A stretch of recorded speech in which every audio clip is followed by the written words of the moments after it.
Sir please आज चाहे भूकंप आ जाए लेकिन आप घर का दरवाजा मत खोलिए वरना वो लोग आपको नहीं छोड़ेंगे। एक लड़का डरता हुआ फोन पर किसी से बात कर रहा था। दूसरी तरफ से घबराई हुई आवाज आई, तुम कौन बोल रहे हो? Hello hello. लेकिन तब तक उस लड़के ने फोन रख दिया और अगले ही पल वो जोर जोर से हंसने लगा। उसके आसपास उसके बाकी दोस्त भी बैठे थे, वो भी उस लड़के के साथ हंसने लगे। एक ने कहा, यार तूने क्या डराया है? वो अंकल आज क्या अब कभी अपने घर का दरवाजा नहीं खोलेंगे। इसके बाद फिर से सब हंसने लगे। ये सभी मुंबई शहर के पीएच कॉलेज के स्टूडेंट्स थे। पूरा कैंपस आज चहल पहल से भरा हुआ था। स्टूडेंट्स जोर शोर से कल के एनुअल फंक्शन की तैयारी में बिजी थे। कोई डांस रिहर्सल में बिजी था तो कोई डेकोरेशन का सामान इधर उधर ले जाने में लगा था। लेकिन इस पूरे शोर शराबे से दूर मेन बिल्डिंग की सीढ़ियों के एक कोने में ये सारे दोस्त बैठकर प्रैंक कॉल कर रहे थे। वो किसी भी रैंडम नंबर पर कॉल करके सामने वाले को डराने की कोशिश करते और एकदम से फोन रखते थे। लेकिन इनमें से एक थी रूह। गोरा निखरा रंग, नुकीली सादगी भरी आंखें और चेहरे पर एक मासूम सी घबराहट। उसे ये सब बिल्कुल पसंद नहीं आ रहा था। वो अपनी जगह से उठ खड़ी हुई। मुझे तुम्हारा ये गेम बिल्कुल अच्छा नहीं लग रहा, मैं जा रही हूँ। वो आगे बढ़ी थी तभी उसके एक दोस्त दीप ने उसका हाथ पकड़ लिया। क्या यार रूह, कितना मजा आ रहा है और तू ऐसे जा रही है? चल बैठ, अब तेरी चांस है। रूह इस गेम का हिस्सा नहीं बनना चाहती थी, लेकिन दोस्तों की जिद की वजह से उसे रुकना पड़ा। रूह मुंबई की इस भाग दौड़ भरी तड़क भड़क वाली दुनिया से बिल्कुल अलग थी। छोटे से शहर से अपने परिवार, अपने माँ बाप के दुलार और छांव से दूर वो यहाँ मुंबई सिर्फ अपने सपनों को पूरा करने और पढ़ाई करने आई थी। उसके लिए ये शहर जितना नया था, यहाँ के तौर तरीके उतने ही अजीब। वो ना तो किसी से बेवजह उलझती थी और ना ही कभी किसी पंगे में पड़ती थी। अगर उसे किसी पर भरोसा था तो वो उसके अपने दोस्त थे। लेकिन इस वक्त वो काफी डरी हुई सी थी। उसकी उंगलियां अपनी कुर्ती के कोने को कसकर भींचे हुए थी। उसने अपनी बेबस नजरें उठाई और अपने दोस्तों से कहा, देखो यार प्लीज, ये सब मुझसे नहीं होगा। क्या कोई और रास्ता नहीं है? उसके ठीक सामने बैठा उसका दोस्त दीप अपनी बात पर अड़ा हुआ था। उसने कहा, रूह कुछ नहीं होगा, तू फालतू में इतना क्यों डर रही है? चल बैठ और अपना कमाल दिखा। रूह ने एक नजर उन सबकी तरफ देखा। सबने उसे आंखों ही आंखों में कॉल करने का इशारा किया और उसे भरोसा दिलाया कि ये सब सिर्फ गेम है, उसे कुछ नहीं होगा। रूह ने एक गहरी सांस भरी और फिर अपना फोन निकाला। दीप ने झट से उसका फोन लिया और एक रैंडम नंबर टाइप करके उसे दे दिया। रूह ने डायल पर लिखे नंबर की तरफ देखा और फिर कांपती हुई उंगलियों से कॉल का बटन दबा दिया। वहां बैठे उसके दोस्तों के चेहरे पर एक स्माइल आ गई। दूसरी तरफ घंटी जाने लगी। रूह की हार्ट बीट तेज हो रही थी, लेकिन अगले ही पल कॉल कट गया। रूह ने एक नजर फोन पर डाली और उन सबसे बोली, यार उसने तो कॉल काट दिया। दीप ने दोबारा उसके हाथ से फोन लिया और सेम नंबर डायल करते हुए बोला, फिर से ट्राई करो, देखना इस बार जरूर उठाएगा। रूह ने पूरी हिम्मत दिखाते हुए फोन लिया और फिर कॉल पिक होने का वेट करने लगी। और इस बार तीसरी घंटी जाते ही किसी ने कॉल उठा लिया। कॉल उठते ही वहां बैठे सभी लोगों की सांसें रुक सी गई। इसी टाइम शहर के सबसे posh business hub Singhania towers के 45वें फ्लोर पर माहौल बिल्कुल अलग था। वहाँ का सबसे बड़ा और लग्जूरियस कॉन्फ्रेंस हॉल पूरी तरह ग्लास वॉल से बना था, जहाँ से पूरा शहर दिखता था। हॉल के अंदर एक बहुत इंपॉर्टेंट और high profile international business meeting चल रही थी। टेबल के चारों तरफ देश विदेश के कई बड़े इन्वेस्टर्स और वीआईपी लोग बैठे थे। सबके चेहरे पर सीरियसनेस थी और उस पूरी टेबल के हेड पर बैठा था अधिराज सिंघानिया। 28 साल का अधिराज, वो एक सक्सेसफुल बिजनेसमैन था।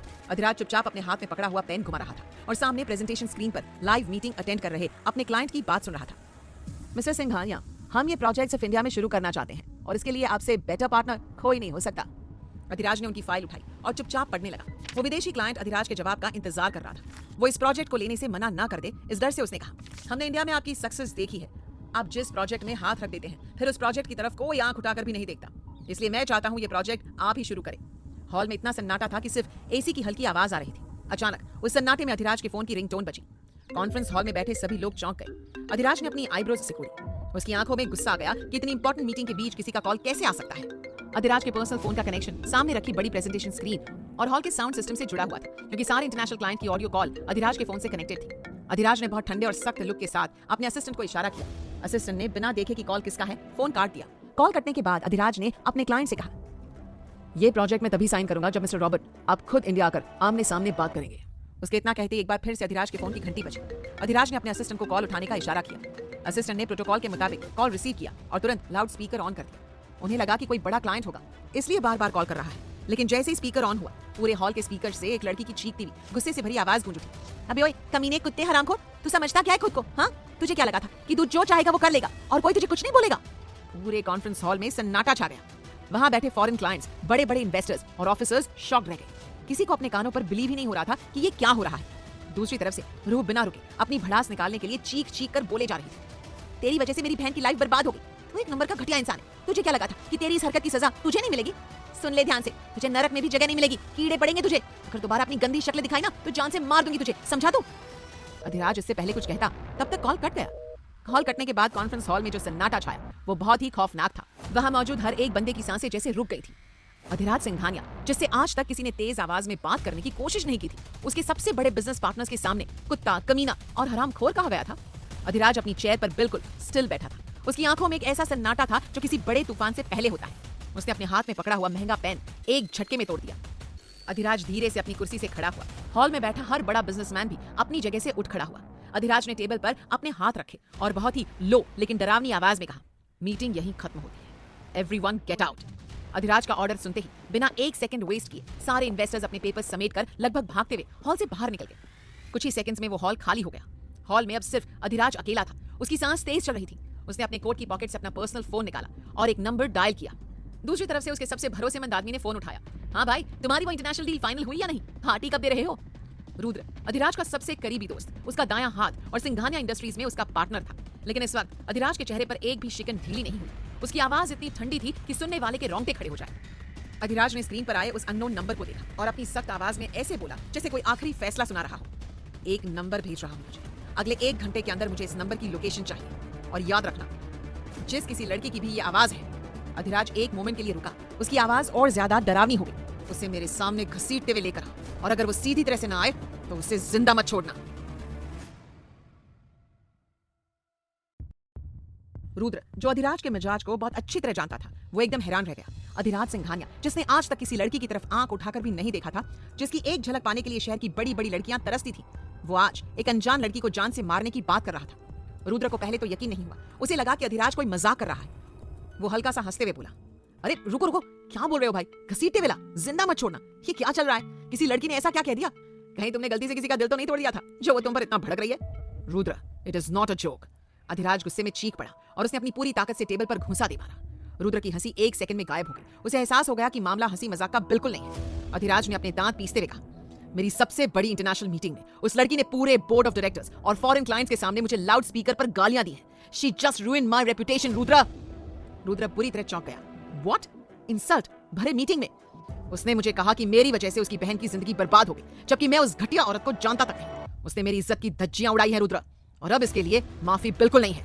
अधिराज की आवाज में नफरत साफ झलक रही थी। रुद्र की आंखों में भी अब संजीदगी और गुस्सा उतर आया। अधिराज सिर्फ उसका बॉस नहीं, उसका भाई जैसा दोस्त था और सिंघानिया साम्राज्य के शहंशाह की ऐसी बेइज्जती रुद्र बर्दाश्त नहीं कर सकता था। रुद्र ने बेहद सख्त और वफादार आवाज में कहा, शांत हो जाओ अधिराज। तुमने जो नंबर भेजा है, मेरी साइबर टीम अभी उस पर काम कर रही है। अगर वो लड़की जमीन के नीचे भी छुपी होगी ना, तो 1 घंटे में तुम्हारे कदमों में होगी। उसे ऐसी सजा दूंगा कि पूरी जिंदगी किसी को गाली देना तो दूर, तेज आवाज में बोलने से पहले भी उसकी रूह कांप उठेगी। मुझे वादे नहीं, वो लड़की चाहिए। Just get her. अधिराज ने सीधे शब्दों में कहा और इसके साथ ही उसने फोन कट कर दिया। फोन काटते अधिराज ने अपने हाथों में पकड़े हुए फोन की स्क्रीन की तरफ देखा। उसने अपने कोट का बटन खोला और ग्लास वॉल के पास जाकर खड़ा हो गया। बाहर पूरा मुंबई शहर उसके कदमों के नीचे दिख रहा था। अधिराज की आंखों में एक जलती हुई ज्वाला थी। उसने मन ही मन उस अजनबी आवाज से कहा, तुमने गलत इंसान से पंगा ले लिया। अब तुम जहां कहीं भी हो, दुआ करो कि मेरा आदमी तुम्हें ना ढूंढ पाए, क्योंकि अगर तुम मेरे सामने आई तो तुम्हें अपनी उस एक गलती की कीमत अपनी पूरी जिंदगी देकर चुकानी पड़ेगी। एक तरफ मुंबई का सबसे ताकतवर बिजनेसमैन अधिराज सिंघानिया बदले की आग में जल रहा था और दूसरी तरफ मुंबई के उस कॉलेज कैंपस के कोने में बैठी रूह को इस बात का जरा भी एहसास नहीं था कि गुस्से में उसने किस तूफान को दावत दे दी है। फोन काटने के बाद रूह के हाथ बुरी तरह कांप रहे थे। उसका दिल अभी भी बहुत तेज धड़क रहा था। उसने एक लंबी सांस ली और तुरंत वो फोन अपने दोस्त दीप की तरफ बढ़ा दिया। वहां बैठे चारों दोस्तों के चेहरे पर एक अलग ही जीत वाली खुशी फैल गई। दीप ने हैरान और आधी खुली आंखों से रूह को देखा और जोर से हंस पड़ा। वाह यार रूह, तूने तो सच में कमाल ही कर दिया। कसम से हमें तो तुझसे दूर दूर तक ऐसी उम्मीद नहीं थी कि तू मुंह खोलकर इतनी गंदी गंदी गालियां भी दे सकती है। क्या धोया है बेचारे को। बाकी दोस्त भी ताली बजाते हुए ठहाके लगाने लगे, लेकिन रूह का चेहरा मारे डर के पीला पड़ चुका था। उसने अपनी कांपती आवाज को संभालते हुए कहा, नहीं हंसो मत यार, ये जो कोई भी था मुझे कुछ ठीक नहीं लग रहा। वो बहुत गुस्से में था। उसकी खामोशी में भी कुछ बहुत डरावना सा था। रूह की बात सुनकर दीप ने लापरवाही से हवा में हाथ झटका। अरे तो क्या हुआ? तो फालतू में इतना लोड क्यों ले रही है? वो उखाड़ भी क्या लेगा हमारा? वो जो कोई भी होगा, एक मामूली सी बात के लिए तुझे ढूंढकर क्यों टाइम वेस्ट करेगा? इसलिए चिल कर, डरने की कोई जरूरत नहीं है। वहीं रूह की बेस्ट फ्रेंड अनवी बोली, अगर वो कोई अंडरवर्ल्ड का आदमी निकला तो? ये सुनकर तो रूह और घबरा गई। तब दीप ने कहा, अरे अंडरवर्ल्ड के आदमी के पास वीआईपी नंबर होगा, हमने तो नॉर्मल नंबर पर कॉल किया था, इसलिए ज्यादा डरो मत। अनवी ने भी रूह से कहा, दीप तो बिल्कुल सही कह रहा है। वीआईपी लोगों के पास वीआईपी नंबर्स होते हैं और शरीफ लोगों के पास इतना टाइम नहीं कि वो एक छोटे से कॉल के लिए किसी को ढूंढने निकल जाए। इसलिए रूह तू डर मत। रूह ने एक लंबी अधूरी सांस ली। उसने अपने मन को किसी तरह शांत करने की कोशिश की और अपना बैग कंधे पर टांगते हुए बोली, शायद तुम सही कह रहे हो। वैसे भी कल के फंक्शन की बहुत सारी तैयारियां बाकी है। चलो अभी मुझे जाना चाहिए। इतना कहकर रूह भारी कदमों से सीढ़ियां उतरकर बाहर की तरफ बढ़ गई। लेकिन मासूम रूह को इस बात का जरा सा भी अंदाजा नहीं था कि कुछ सेकंड्स पहले ही सिंघानिया टावर्स के सर्वर रूम में रुद्र के पास उस नंबर की डिटेल्स आ गई थी। रुद्र ने अपनी चेयर पर पीछे की तरफ होते हुए अधिराज का नंबर डायल किया। काम हो गया ब्रो, उस नंबर की लास्ट एक्टिव लोकेशन मेरे पास आ चुकी है। अधिराज की आंखों में खौफनाक चमक आ गई। उसने बिना एक पल गंवाए कहा, कहां की है लोकेशन? मुंबई का पीएच कॉलेज, रुद्र ने जवाब दिया। ये सुनते ही अधिराज के चेहरे के भाव पलक झपकते ही बदल गए। उसे फोन पर लगभग दहाड़ते हुए कहा, पूरा कॉलेज छान मारो, लेकिन वो लड़की जो कोई भी है उसे छोड़ना मत। लेकिन रुद्र ने उसकी बात बीच में ही काट दी। ठीक है मैं समझ गया, लेकिन सबसे बड़ा सवाल यह है कि कल जिस कॉलेज में तुम्हें चीफ गेस्ट के लिए बुलाया गया है वही कॉलेज क्यों? सच बताना, सब ठीक तो है ना? आखिर उसी कॉलेज से तुम्हें कॉल क्यों आया? रुद्र का ये सवाल सुनते ही अधिराज के चेहरे का गुस्सा पल भर में गायब हो गया। यू आर राइट, वो भी एक दिन पहले। अधिराज ने कुछ सोचते हुए तुरंत पूछा, रुद्र उस लड़की के बारे में कुछ पता चला? कौन है वो? दूसरी तरफ से रुद्र ने अपनी चेयर पर पीछे टेक लगाते हुए कहा, उस लड़की का नाम रूथ ठाकुर है। रूथ ठाकुर? ये नाम सुनकर अधिराज के चेहरे पर सख्ती आ गई। वो एक एक शब्द चबाते हुए बोला, रुद्र उसे छोड़ना मत। अधिराज की आंखों में उस लड़की के लिए जरा सी भी रहम नहीं बची थी। वो अब उसे सबक सिखाने के लिए कुछ भी कर सकता था। अधिराज का गुस्सा देखकर रुद्र ने उसे समझाने की कोशिश की। फिक्र मत करो ब्रो, वो लड़की हमें मिल जाएगी। अभी कॉलेज की छुट्टी हो गई थी, इसलिए कोई भी हमें कॉलेज में नहीं मिला, लेकिन जल्दी उसके पूरे खानदान से लेकर उसके घर की डिटेल्स भी हमें मिल जाएगी। फिर वो हमसे नहीं बच पाएगी। और वैसे भी कल उसके कॉलेज में एनुअल फंक्शन है, वो वहां जरूर जाएगी। हम तब उसे पकड़ लेंगे। गुड, अधिराज ने कहा और बिना कोई और बात किए कॉल काट दिया। शाम ढल चुकी थी। रूह ऑटो में बैठकर घर के लिए निकल चुकी थी, लेकिन उसका दिल अब भी किसी अनजाने खौफ से तेजी से धड़क रहा था। सड़क पर दौड़ती गाड़ियों और शहर के शोर शराबे के बीच उसे रह रहकर फोन पर गूंजने वाली अधिराज की वो खामोशी और उसके बाद का सन्नाटा याद आ रहा था। रूह ने अपनी दोनों हथेलियों से अपना चेहरा ढक लिया और मन ही मन खुद को कोसने लगी। मैं बार बार इसी बारे में क्यों सोच रही? हाथ से पहले मुझे इतना डर कभी नहीं लगा। लेकिन अगले ही पल वो खुद को समझाने लगी, तो बेवजह डर रही है रूह? जब आज तक कुछ नहीं हुआ तो आगे भी कुछ नहीं होगा। अगली सुबह सूरज की पहली किरण के साथ ही रूह उठ गई थी। वो अपनी फ्रेंड अनवी के साथ एक फ्लैट में रहती थी। वो जल्दी जल्दी तैयार हो रही थी। आज एनुअल फंक्शन था और साथ ही डांस का कंपटीशन भी, जिसमें रूह ने पार्टिसिपेट किया था। रूह को डांस बचपन से पसंद था, लेकिन अक्सर कॉलेज के डांस कंपटीशन में वो हार जाती थी। लेकिन वो इस बार किसी भी वजह से हारना नहीं चाहती थी।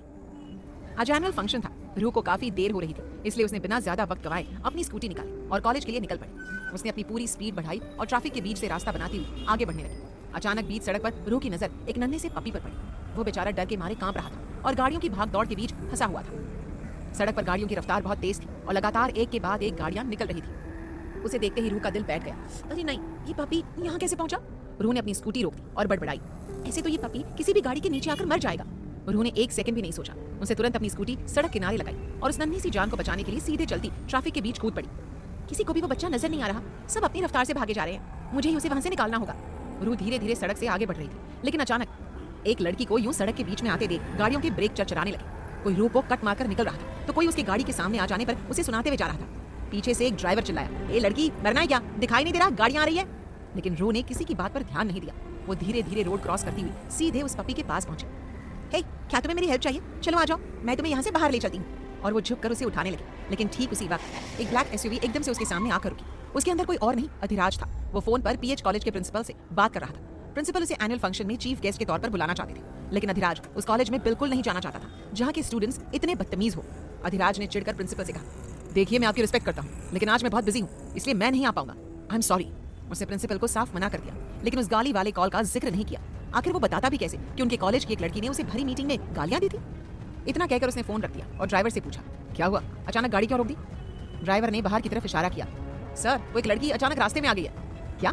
तो साइड से गाड़ी आगे निकालो, मुझे देर हो रही है। अपनी घड़ी में टाइम देखते हुए अधिराज ने जैसे ही खिड़की से बाहर देखा, उसकी नजरें सामने खड़ी लड़की पर जाकर टिक गई। गोरा रंग, नुकीली आंखें और मासूम चेहरे पर ढेर सारी सादगी।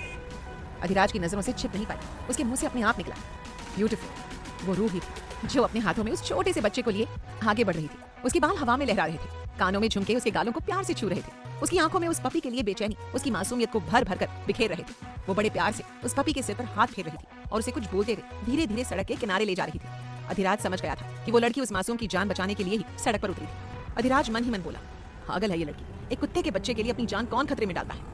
वो उसे सुनना चाहता था, इसलिए उसने अपनी कार का शीशा नीचे कर लिया, लेकिन तभी कुछ गाड़ियां बीच में आ गई और रूह का चेहरा उनके पीछे छिप गया। अधिराज उसे देखना चाहता था, लेकिन तब तक ड्राइवर ने कार आगे बढ़ा।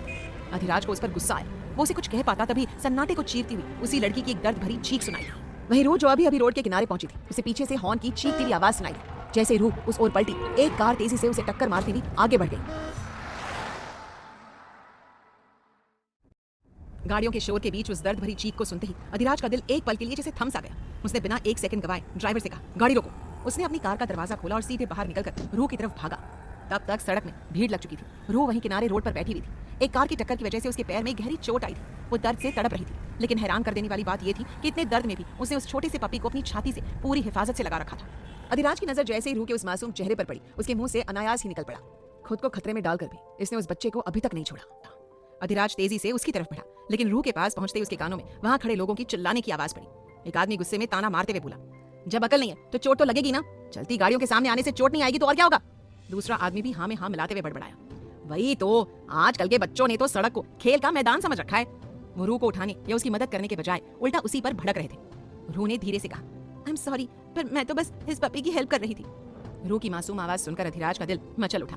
वो उसके पास गया, लेकिन उसी वक्त वहां खड़ा आदमी रूह का मजाक उड़ाने लगा। देखो तो इस दया की मूर्ति को, लोग इंसानों को मरने के लिए छोड़ देते हैं और ये कुत्ते के बच्चे के लिए अपनी जान खतरे में डाल रही है। वाह भाई वाह। वो लोग अब उसका मजाक बना रहे थे। ये सब देखकर अधिराज की आंखों में एक अजीब सी सख्ती उतर आई। वो सीधे उन लोगों के सामने जाकर खड़ा हो गया और अपनी कड़क रौबदार आवाज में बोला, शर्म आनी चाहिए तुम्हें, एक लड़की यहाँ घायल है और तुम उसकी हेल्प करने के बजाय उसे ताने मार रहे हो। अधिराज का आलीशान सूट बूट, उसका वो कातिलाना औरा देखकर दोनों आदमी एक पल के लिए सहम गए। वहीं जब रूह ने अधिराज को देखा तो वो भी एक पल के लिए वहीं जम गई। इतना हैंडसम चेहरा उसने पहली बार अपने इतने करीब देखा था। वो कुछ कहती उससे पहले ही वहां खड़ा आदमी अधिराज से बोला, अरे साहब देखिए ना, इस लड़की को देखिए, बीच सड़क में भाग रही थी, अब एक्सीडेंट नहीं होगा तो क्या होगा?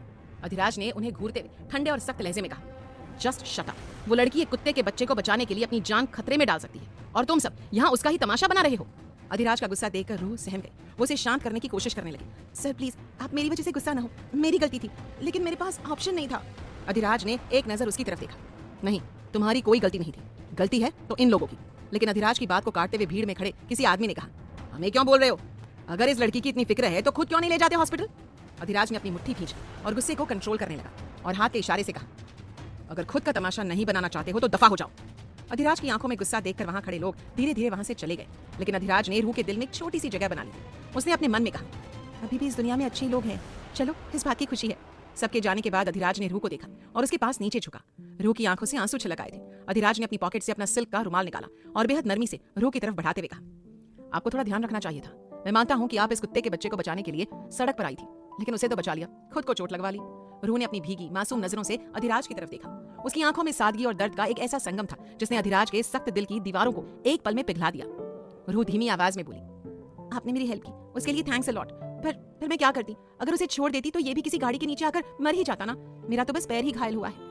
रूह की इस निश्चल और मासूम बात ने अधिराज के अंदर एक अजनबी सी हलचल पैदा कर दी। वो कुछ देर बस उसकी आंखों में देखता ही रह गया। फिर खुद को संभालते हुए अधिराज ने कहा, ठीक है चलिए अभी उठिए, आपको हॉस्पिटल चलना चाहिए। जी नहीं, मुझे हॉस्पिटल नहीं जाना, मैं खुद चली जाऊंगी। आपने इतनी हेल्प की, मेरे लिए वही काफी है। रूह ने उठने की कोशिश की, लेकिन जैसे ही पैर पर वजन डाला वो दर्द से करहाते हुए फिर से लड़खड़ा गई। वो खड़ी भी नहीं हो पा रही थी। ये देखकर अधिराज ने बिना देर किए आगे बढ़कर रूह का हाथ थाम लिया। उसकी मजबूत और गर्म हथेली का स्पर्श पाते ही रूह के दिल में एक हल्की सी सिरहन दौड़ गई। रूह की नजरें अधिराज से टकराईं। दोनों के बीच एक सेकंड के लिए सन्नाटा छा गया। अधिराज ने तुरंत उससे नजरें चुरा ली और रूह की गोद से उस छोटे से पप्पी को अपने हाथों में लिया और पास खड़े अपने ड्राइवर को थमाते हुए कहा, इसे सड़क किनारे किसी सेफ जगह पर छोड़ दो। ड्राइवर उस बच्चे को लेकर रोड के किनारे सेफ जगह जाने लगा। रूह तब तक वहां से हिलने को तैयार नहीं हुई जब तक कि उसने उस पपी को सही सलामत किनारे बैठते हुए नहीं देख लिया। ये देखकर अधिराज के चेहरे पर एक हल्की सी मुस्कान आ गई। उसने कहा, देख लिया, वो बिल्कुल ठीक है, पर अब तुम्हें इलाज की जरूरत है। रूह ने अपनी घबराहट छिपाते हुए कहा, नहीं मैं चली जाऊंगी। उसने फिर से खुद चलने की कोशिश की, लेकिन पैर की लचक की वजह से दोबारा गिरने लगी। अधिराज ने झटके से उसे संभाल लिया। खुद से खड़ी भी नहीं हो पा रही हो और कह रही हो कि मदद नहीं चाहिए, अभी चलो। दोनों एक दूसरे के बेहद करीब थे। अधिराज के सांसों की गर्माहट रूह अपने चेहरे पर महसूस कर सकती थी। रूह ने अपना हाथ धीरे से छुड़ाने की कोशिश की और बोली, मुझे हॉस्पिटल नहीं जाना, ये दर्द थोड़ा सा है, ठीक हो जाएगा। मुझे जल्द से जल्द अपने कॉलेज जाना है। अधिराज ने उसे मजबूती से सहारा दिया और कहा, ठीक है फिर मैं ही तुम्हें कॉलेज छोड़ देता हूँ, तुम्हारी अभी ऐसी कंडीशन नहीं है कि तुम खुद जा सको। रूह ने सड़क किनारे खड़ी अपनी स्कूटी की तरफ इशारा किया। अधिराज ने अपने ड्राइवर से कहा, तुम इनकी स्कूटी इनके कॉलेज पहुंचा देना। ड्राइवर हैरानी से अधिराज की तरफ देख रहा था। उसका बॉस, जिसने आज तक किसी भी लड़की की तरफ आंख उठाकर नहीं देखा था, वो एक अनजान लड़की को अपने साथ अपनी कार में बिठाकर उसके कॉलेज आ रहा था। और सबसे बड़ी बात, थोड़ी देर पहले अधिराज को देर होने की वजह से ड्राइवर पर गुस्सा आ रहा था, लेकिन इस लड़की के सामने मानो वो वक्त ही भूल गया हो। तभी ड्राइवर ने रूह की तरफ देखा। आपके कॉलेज का नाम क्या है? रूह ने अपने आंसू पोंछते हुए कहा, पीएच कॉलेज।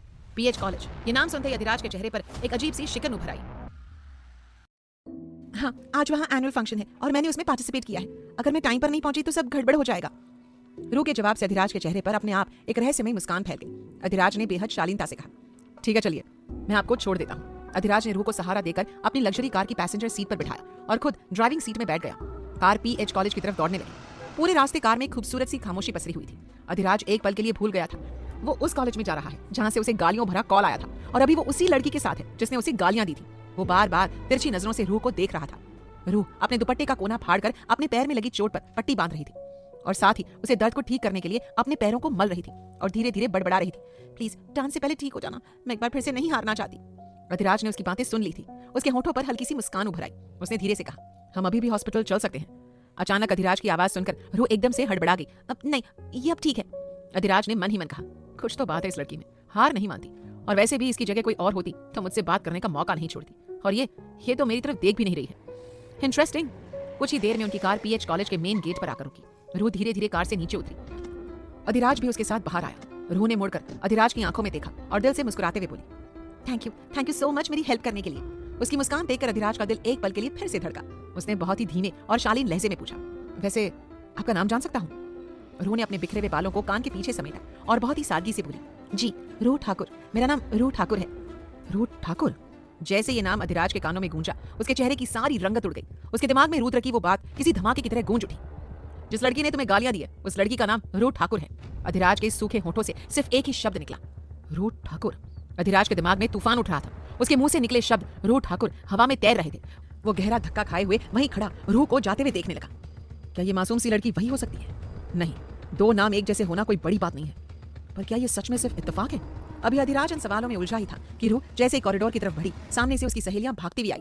रूह, तो इतनी लेट कैसे हो सकती है? अंदर प्रोग्राम शुरू हो चुका है और तू अब तक रेडी नहीं हुई है, उसकी दोस्त ने डांटते हुए कहा। रूह ने अपनी मासूमियत से पैर की चोट की तरफ इशारा किया और पूरी बात बता दी, पर अब वो आराम से चल रही थी। अधिराज की नजरें उस पर टिकी थी। रूह के उस सादे और बेपरवाह अंदाज को देखकर अधिराज के चेहरे पर एक हल्की सी स्माइल आ गई। उसने मन ही मन खुद से कहा, शायद वो गाली देने वाली कोई और होगी। ये लड़की इतनी मासूम है कि ये किसी को ऊंची आवाज में बोल भी नहीं सकती। अधिराज ने एक राहत की सांस ली और वापस जाने लगा। वो वापस अपनी कार का दरवाजा खोलने ही वाला था कि तभी, अरे मिस्टर अधिराज सिंघानिया! पीछे से एक जानी पहचानी सम्मानित आवाज आई। अधिराज ने मुड़कर देखा। सामने पीएच कॉलेज के प्रिंसिपल सर खड़े थे। उन्हें देखकर अधिराज ने अपने सिर पर हाथ रख लिया। प्रिंसिपल सर तेजी से आगे बढ़े और बेहद आदर से बोले, मिस्टर सिंघानिया, आप यहाँ? अभी फोन पर तो आपने बिजी होने की वजह से मना कर दिया था, लेकिन आपको यहाँ देखकर मुझे यकीन नहीं हो रहा। अच्छा हुआ मैं बाहर आ गया और मेरी नजर आप पर पड़ गई, वरना आप तो यहीं से लौट जाते। अधिराज थोड़ा असहज हो गया। सर, दरअसल मैं यहाँ चीफ गेस्ट बनकर नहीं आया था, मैं तो बस। अरे, अब आप गेट तक आ ही गए हैं तो हमारे स्टूडेंट्स का दिल मत तोड़िए। प्रिंसिपल सर ने मुस्कुराते हुए अधिराज का हाथ थाम लिया। इसी बीच आसपास जमा हुए स्टूडेंट्स की नजर जब अधिराज सिंघानिया पर पड़ी तो कॉरिडोर में फुसफुसाहट शुरू हो गई।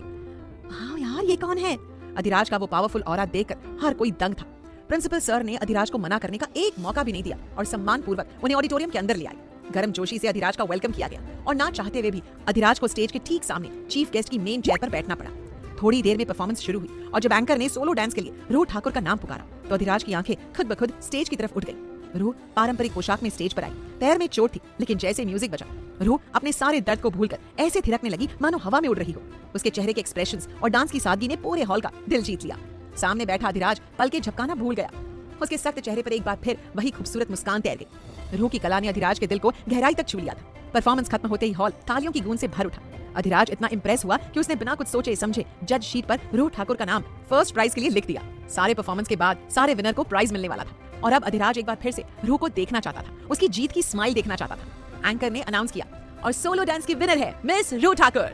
मैं हमारे honourable chief guest mister Adhiraj Singhania से रिक्वेस्ट करूंगी कि वो स्टेज पर आए और विनर को ट्रॉफी भेंट करे। अधिराज एक गरिमामय मुस्कान के साथ उठकर स्टेज पर गया। एंकर बार बार माइक पर अनाउंस कर रही थी, मिस रूह ठाकुर प्लीज स्टेज पर आइए। लेकिन 1 मिनट बीत गया, 2 मिनट बीत गए, रूह का कहीं कोई अता पता नहीं था। स्टेज पर खड़ा अधिराज इंतजार कर रहा था। उसकी वो मुस्कान धीरे धीरे ढलने लगी। 3 मिनट हो चुके थे, लेकिन रूह स्टेज पर नहीं आई। तभी बैक बेंच पर बैठे कुछ आवारा लड़कों की भीड़ में से एक लड़के ने जोर से हूटिंग की, अरे वाह भाई, बंदी ने तो चीफ गेस्ट को भी वेट करवा दिया। ये है पीएच कॉलेज का एटीट्यूड। और इसके साथ ही पीछे की कुछ लड़कियों ने ठहाका मारकर भद्दी सी टिप्पणी कर दी, यार फर्स्ट प्राइज मिला है, एटीट्यूड तो दिखाना बनता है ना। वो भद्दी हूटिंग और बदतमीजी अधिराज के कानों में शीशे की तरह चुभी। उस 1 सेकंड में अधिराज के दिमाग में सारे डॉट्स आपस में कनेक्ट हो गए थे। वो हूटिंग, वो बदतमीज माहौल और फिर रूह का यूं स्टेज पर ना आना। अधिराज के ईगो पर बहुत गहरी चोट लगी। उसके दिमाग में उस गाली वाले कॉल की गूंज वापस लौट आई।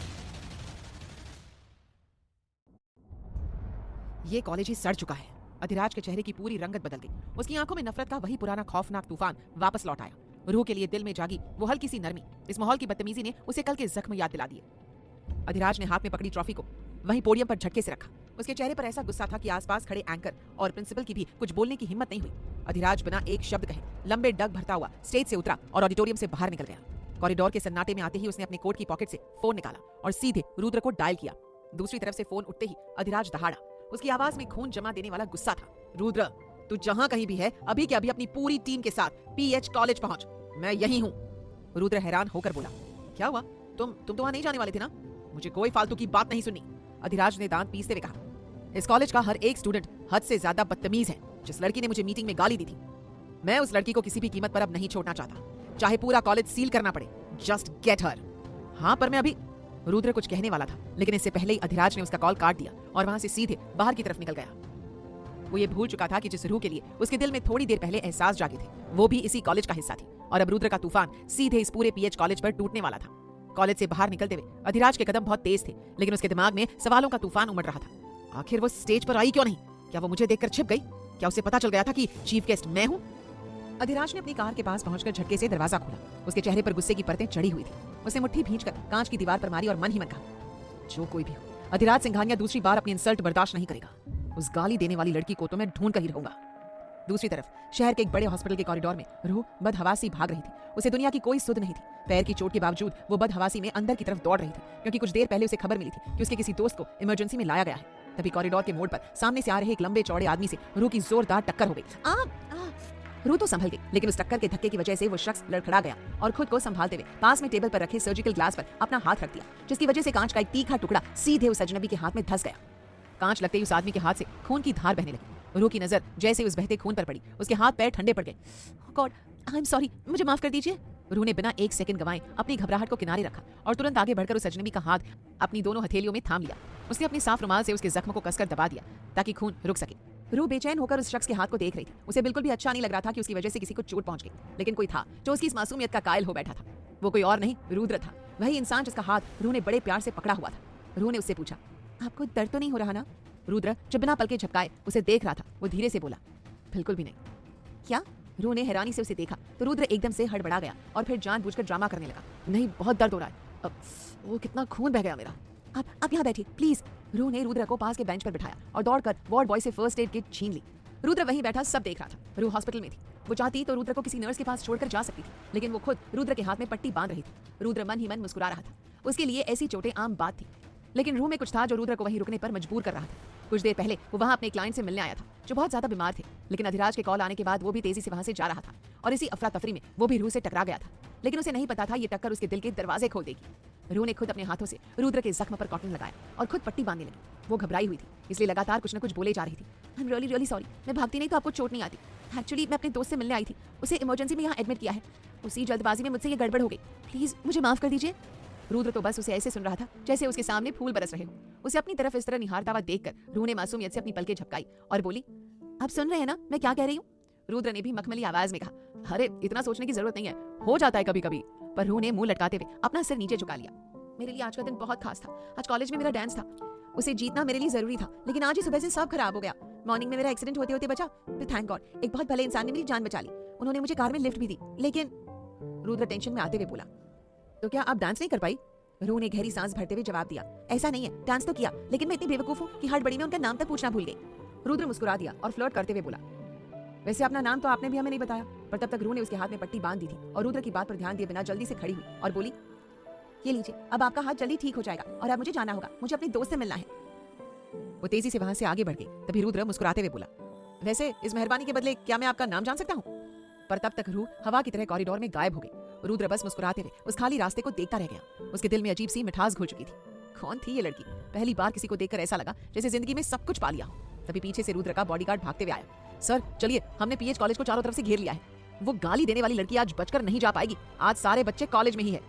बॉडीगार्ड की बात सुनते रुद्र की आंखों में वापस वही तीखी जानलेवा चमक लौट आई। उसने अपने जख्मी हाथ की मुट्ठी भींची और ठंडे लहजे में बोला, गुड, मेरे भाई अधिराज के इंसल्ट करने वाली को अब इस शहर में रहने का हक नहीं है। चलो। रुद्र तेजी से बाहर निकला और अपनी ब्लैक एसयूवी की फ्रंट सीट पर जाकर बैठ गया। गाड़ी जैसी कॉलेज की तरफ बढ़ी, बॉडीगार्ड ने पीछे से एक फाइल आगे बढ़ाई। सर, ये उस लड़की की डिटेल्स है। पीएच कॉलेज के रिकॉर्ड से उसकी फाइल मिल गई है। इसे हमने अधिराज सर के पास भी भेज दिया है। रुद्र ने खिड़की से बाहर देखते हुए बेपरवाही से हाथ बढ़ाया। खोलकर दिखाओ, देखो जरा कौन सी महारानी है जो ब्रो के सामने दहाड़ रही थी। जैसे ही रुद्र ने फाइल खोली और उस पर चिपकी हुई पासपोर्ट साइज फोटो पर उसकी नजर पड़ी, उसके चेहरे का सारा रंग एक सेकंड में उड़ गया। उसकी आंखें फटी की फटी रह गई। कलाई की पट्टी में दर्द की एक लहर उठी और उसके सूखे होठों से सिर्फ एक ही शब्द निकला, ये तो वही लड़की है। रुद्र के हाथों से फाइल छूटने वाली थी। जिस लड़की पर वो अभी अभी अपना दिल हार कर आया था, वही लड़की अधिराज की सबसे बड़ी दुश्मन थी, जिसे जान से मारने के लिए वो खुद आगे बढ़ रहा था। रुद्र की नजरें उस फाइल पर टिकी थी। दिल की धड़कनें बेकाबू हो चुकी थी। जिस लड़की ने अभी कुछ देर पहले बेहद प्यार और फिक्र के साथ उसके जख्म पर पट्टी बांधी थी, वही लड़की अधिराज सिंघानिया की सबसे बड़ी गुनहगार रूह ठाकुर थी। Stop the car! रुद्र झटके से चिल्लाया। ड्राइवर ने तुरंत ब्रेक मारे। गाड़ियां सड़क पर चरचरा कर रुक गईं। बॉडीगार्ड ने हैरान होकर पूछा, क्या हुआ सर? कॉलेज बस 5 मिनट की दूरी पर है। रुद्र ने अपने माथे से पसीना पोंछा। उसके दिमाग में एक साथ सैकड़ों सवाल कौंध रहे थे। जो लड़की एक अजनबी के जख्मी होने पर रो पड़ती है, जो किसी का खून बहता नहीं देख सकती, वो भरी मीटिंग में अधिराज को इतनी गंदी गालियां कैसे दे सकती है? नहीं, कुछ तो ऐसा है जो छूट रहा है, या कुछ बहुत बड़ी गलतफहमी हुई है। रुद्र ने कड़क आवाज में ऑर्डर दिया, गाड़ी वापस मोड़ो, हम कॉलेज नहीं जा रहे। वो लड़की इस वक्त कॉलेज में है ही नहीं, वो हॉस्पिटल में है। गाड़ी हॉस्पिटल लेकर चलो, मुझे उससे बात करनी है। गाड़ियां तुरंत यू टर्न लेकर हॉस्पिटल की तरफ दौड़ पड़ी। दूसरी तरफ सिंघानिया टावर्स के 45वें फ्लोर पर माहौल किसी शमशान जैसा खौफनाक था। अधिराज गुस्से में उबलता हुआ अपने कैबिन की तरफ बढ़ रहा था। उसके लंबे लंबे डग और चेहरे का गुस्सा देखकर वहां मौजूद स्टाफ सांस रोके खड़ा था। तभी उसका असिस्टेंट भागता हुआ आया और कांपती आवाज में बोला, सर आपने जिस लड़की की डिटेल्स मंगवाई थी ना, वो आ गई है। और रुद्र सर की साइबर टीम ने भी उस लड़की की पूरी फाइल भेज दी है। वही लड़की जिसने कल मीटिंग में आपको। असिस्टेंट की बात बीच में ही अटक गई। अधिराज की जलती हुई लाल आंखें सीधे उसे घूर रही थी। टेबल पर रखो और बाहर निकलो। अधिराज की ठंडी भारी आवाज गूंजी। असिस्टेंट ने चुपचाप दोनों फाइलें अधिराज के बड़े से डेस्क पर रखी और उल्टे पैर बाहर निकल गया। इसी वक्त हॉस्पिटल के एक प्राइवेट वार्ड में माहौल बिल्कुल अलग था। रूह हांफते हुए वार्ड का दरवाजा खोलकर अंदर दाखिल हुई। कमरे में उसके दोस्त दीप, राजवीर और अन्वी पहले से मौजूद थे। दीप बेड पर लेटा हुआ था। अंदर आते ही रूह ने दीप से पूछा, तुम अचानक इस हालत में? दीप उसे देखकर अपने सीने पर हाथ रखते हुए बोला, रूह क्या तुम मेरे लिए भागते हुए आई हो? रूह ने चिढ़ते हुए उसके कंधे पर हाथ मारा। तुम्हें इस हालत में भी मजाक आ रहा है? ये बताओ हुआ क्या था जो डॉक्टर ने तुम्हें एडमिट कर लिया? तब अन्वी ने कहा, साहब को चक्कर आ रहे थे इसलिए डॉक्टर ने एडमिट कर लिया। लेकिन दीप ने उसकी बात को बीच में काट दिया। अरे अन्वी क्या कह रही हो? उसे रूह की तरफ देखकर कहा। रूह मैंने तुम्हें देख लिया, अब मैं ठीक हूँ। रूह को देखकर तीनों के चेहरे पर स्माइल आ गई। लेकिन रूह डांटते हुए बोली, दीप तुम सबके सब पागल हो क्या? तुम्हें अपना जरा सा भी ख्याल नहीं रहता? मैं वहाँ कॉलेज में परफॉर्मेंस छोड़कर भागती भी आ रही हूँ और तुम यहाँ मजाक कर रहे हो। दीप ने अपनी आईब्रोज उचकाई और रूह को ऊपर से नीचे देखते हुए फ्लर्टिंग टोन में बोला, अरे रूह जब इतनी खूबसूरत लड़की मेरे लिए तड़पती हुई भागेगी तो चक्कर क्या, मैं तो 2-4 बार और बेहोश होने को तैयार हूँ। दीप तुम सुधरोगे नहीं ना? रूह ने गुस्से से आंखें दिखाई। अन्वी और राजवीर जोर से हंस पड़े। राजवीर ने चुटकी ली। देख ले रूह, दीप तो तेरे प्यार में अस्पताल तक पहुंच गया। अन्वी ने बीच में टोकते हुए कहा, उसके लिए सपने देखना बंद कर दो, कोई खास ही उसके लिए बना है। रूह ने भी अपने हाथ कमर पर रखे और नाक सिकुड़कर बोली, सही कहा अन्वी ने, तुम कितना भी फ्लर्ट कर लो दीप, पर सुन लो मेरा राजकुमार कोई बहुत ही यूनिक हैंडसम होगा, ऐसा जिसे देखते ही शहर की सारी लड़कियां उसके पीछे भागेंगी, लेकिन उसकी नजरों में उसके दिल में सिर्फ और सिर्फ मैं रहूंगी। रूह की इस बच्चों जैसी बात पर कमरे में ठहाका गूंज उठा। रूह मुस्कुरा दी, लेकिन अनजाने में ही सही उसके दिमाग में अचानक उस शख्स का चेहरा कौंध गया जिसने आज सुबह उसे अपनी मर्सिडीज में लिफ्ट दी थी। वो रौबदार औरा, वो कड़क आवाज और वो सिल्क का रुमाल। रूह को अचानक उस रुमाल का ख्याल आया जब उसके पास था। उसने अपने सर पर हाथ रख लिया। ओह नो, आज सुबह से इतना कुछ हो गया कि मैं तो उनका रुमाल ही लौटाना भूल गई। मुझे तो उनके बारे में कुछ पता भी नहीं। क्या सोच रहे होंगे वो, मैं कितनी केयरलेस और एहसान फरामोश हूँ। उसकी बात अन्वी ने सुन ली। उसने पूछा, क्या हुआ? कौन तुझे केयरलेस बोलेगा? रूह ने उसे सारी बात बता दी। तब राजवीर ने कहा, अरे रूह तुम ज्यादा सोच रही हो, वो जो कोई भी था मुझे तो लगता है वो भी तुम्हारे ऊपर लट्टू हो गया होगा। लेकिन रूह ने उसकी बात को बीच में काट दी। नहीं वीर, वो कोई मामूली इंसान नहीं था, देखने में किसी सेलिब्रिटी की तरह लग रहा था। वो मेरी जैसी सिंपल लड़की की तरफ देखेगा भी नहीं। वो तो इंसान अच्छा था, इसलिए उसे मुझ पर तरस आ गई थी। इधर रूह अधिराज के बारे में अटकलें लगा रही थी और वहीं अधिराज सिंघानिया अपने कैबिन में अपनी रिवॉल्विंग चेयर पर बैठा था। उसके सामने टेबल पर 2 फाइलें रखी हुई थी। एक फाइल उस रूह ठाकुर की जिसने आज सुबह बीच सड़क पर पपी की जान बचाई थी और जिसके लिए अधिराज के दिल में पहली बार एक अजीब सा एहसास जागा था। और दूसरी फाइल रुद्र की साइबर टीम ने भेजी थी, उस कॉल करने वाली लड़की की जिसने कल लाउड स्पीकर पर उसकी इज्जत की धज्जियां उड़ाई थी। लेकिन अधिराज नहीं जानता था कि इन दोनों ही फाइल्स में एक ही लड़की की डिटेल्स है, उसी लड़की को जिससे वो बहुत प्यार करता और नफरत भी। बस देखना यही कि रूह की सच्चाई जानने के बाद वो क्या करेगा। अधिराज ने गहरी सांस ली। उसे सबसे पहले अपनी रूह की फाइल खोली। सामने रूह की प्यारी सी तस्वीर थी। उसे देखते ही अधिराज के चेहरे पर स्माइल आ गई। उसने उसकी सारी डिटेल्स को ध्यान से पढ़ा और फिर फाइल को अपने सीने से लगा लिया। तुम पहली वो लड़की हो जिससे मिलने के बाद इस दिल को खो देने का मन कर रहा है। जल्द ही मुलाकात होगी मिस रूह, लेकिन उससे पहले, कहते हुए उसने सामने रखी वो दूसरी फाइल देखी। ये उस लड़की की थी जिसने अधिराज को गाली दी थी। उसने कहा, तुमसे मिलने से पहले मैं इस रूह को खत्म करना चाहता हूँ जो तुम्हारे नाम को खराब कर रही है। और फिर उसे वो दूसरी फाइल खोली। उस फाइल को खोलते ही रुद्र की सांसें मानो थम सी गई। ये कैसे हो सकता है? उसने कांपते हाथों से दूसरी फाइल खोली। दोनों फाइल में सेम तस्वीर, सेम नाम, सेम कॉलेज। बस फर्क था तो रीजन का। एक वो थी जिस पर अधिराज का दिल आ गया था और दूसरी वो जिसे अधिराज मिटाना चाहता था। अधिराज का दिमाग काम करना बंद कर दिया था। वो कुछ देर तक खामोश रहा। कैबिन के अंदर पसरा सन्नाटा इतना भारी था कि अधिराज की तेज चलती सांसें भी साफ सुनी जा सकती थी। उसके चेहरे के एक्सप्रेशंस पल पल बदल रहे थे। कभी आंखों में सुबह मिली सादगी की याद में एक कसक उभरती, तो अगले ही पल भरी मीटिंग में लगी गालियों का गुस्सा उस पर हावी हो जाता। अधिराज अपनी कुर्सी से झटके से खड़ा हुआ। उसने अपनी उंगलियों से दोनों फाइलों को मेज पर घसीटा और घूरते हुए बड़बड़ाया, जितना मासूम चेहरा उतनी ही खूंखार हरकत। पर तुमने मुझे वो गालियां क्यों दी? ऐसा क्या बिगाड़ दिया था मैंने तुम्हारा? आखिर क्या छुपा रही हो तुम मुझसे रूह ठाकुर? अधिराज खिड़की के पास जाकर खड़ा हो गया। उसने अपनी कलाई पर बंधी घड़ी पर अंगूठा फेरा। उसके दिमाग में सुबह का एक एक पल घूम गया। सड़क पर पपी को बचाना, कार में बैठना, मासूमियत से बातें करना। अगर तुमने सच में मुझे ही कॉल किया तो आज सुबह तुम मुझे पहचान क्यों नहीं पाई? मेरे सामने बैठकर भी तुमने ऐसा रिएक्ट क्यों किया जैसे तुम मुझे जानती ही नहीं?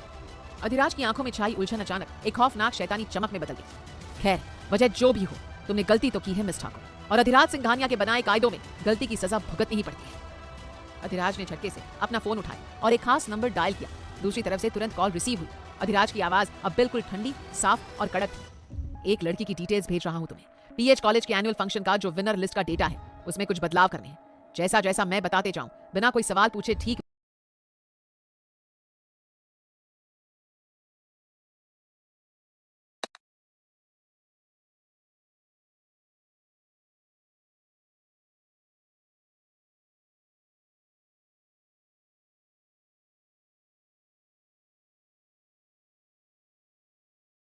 पीएच कॉलेज के एनुअल फंक्शन का जो विनर लिस्ट का डेटा है, उसमें कुछ बदलाव करने हैं।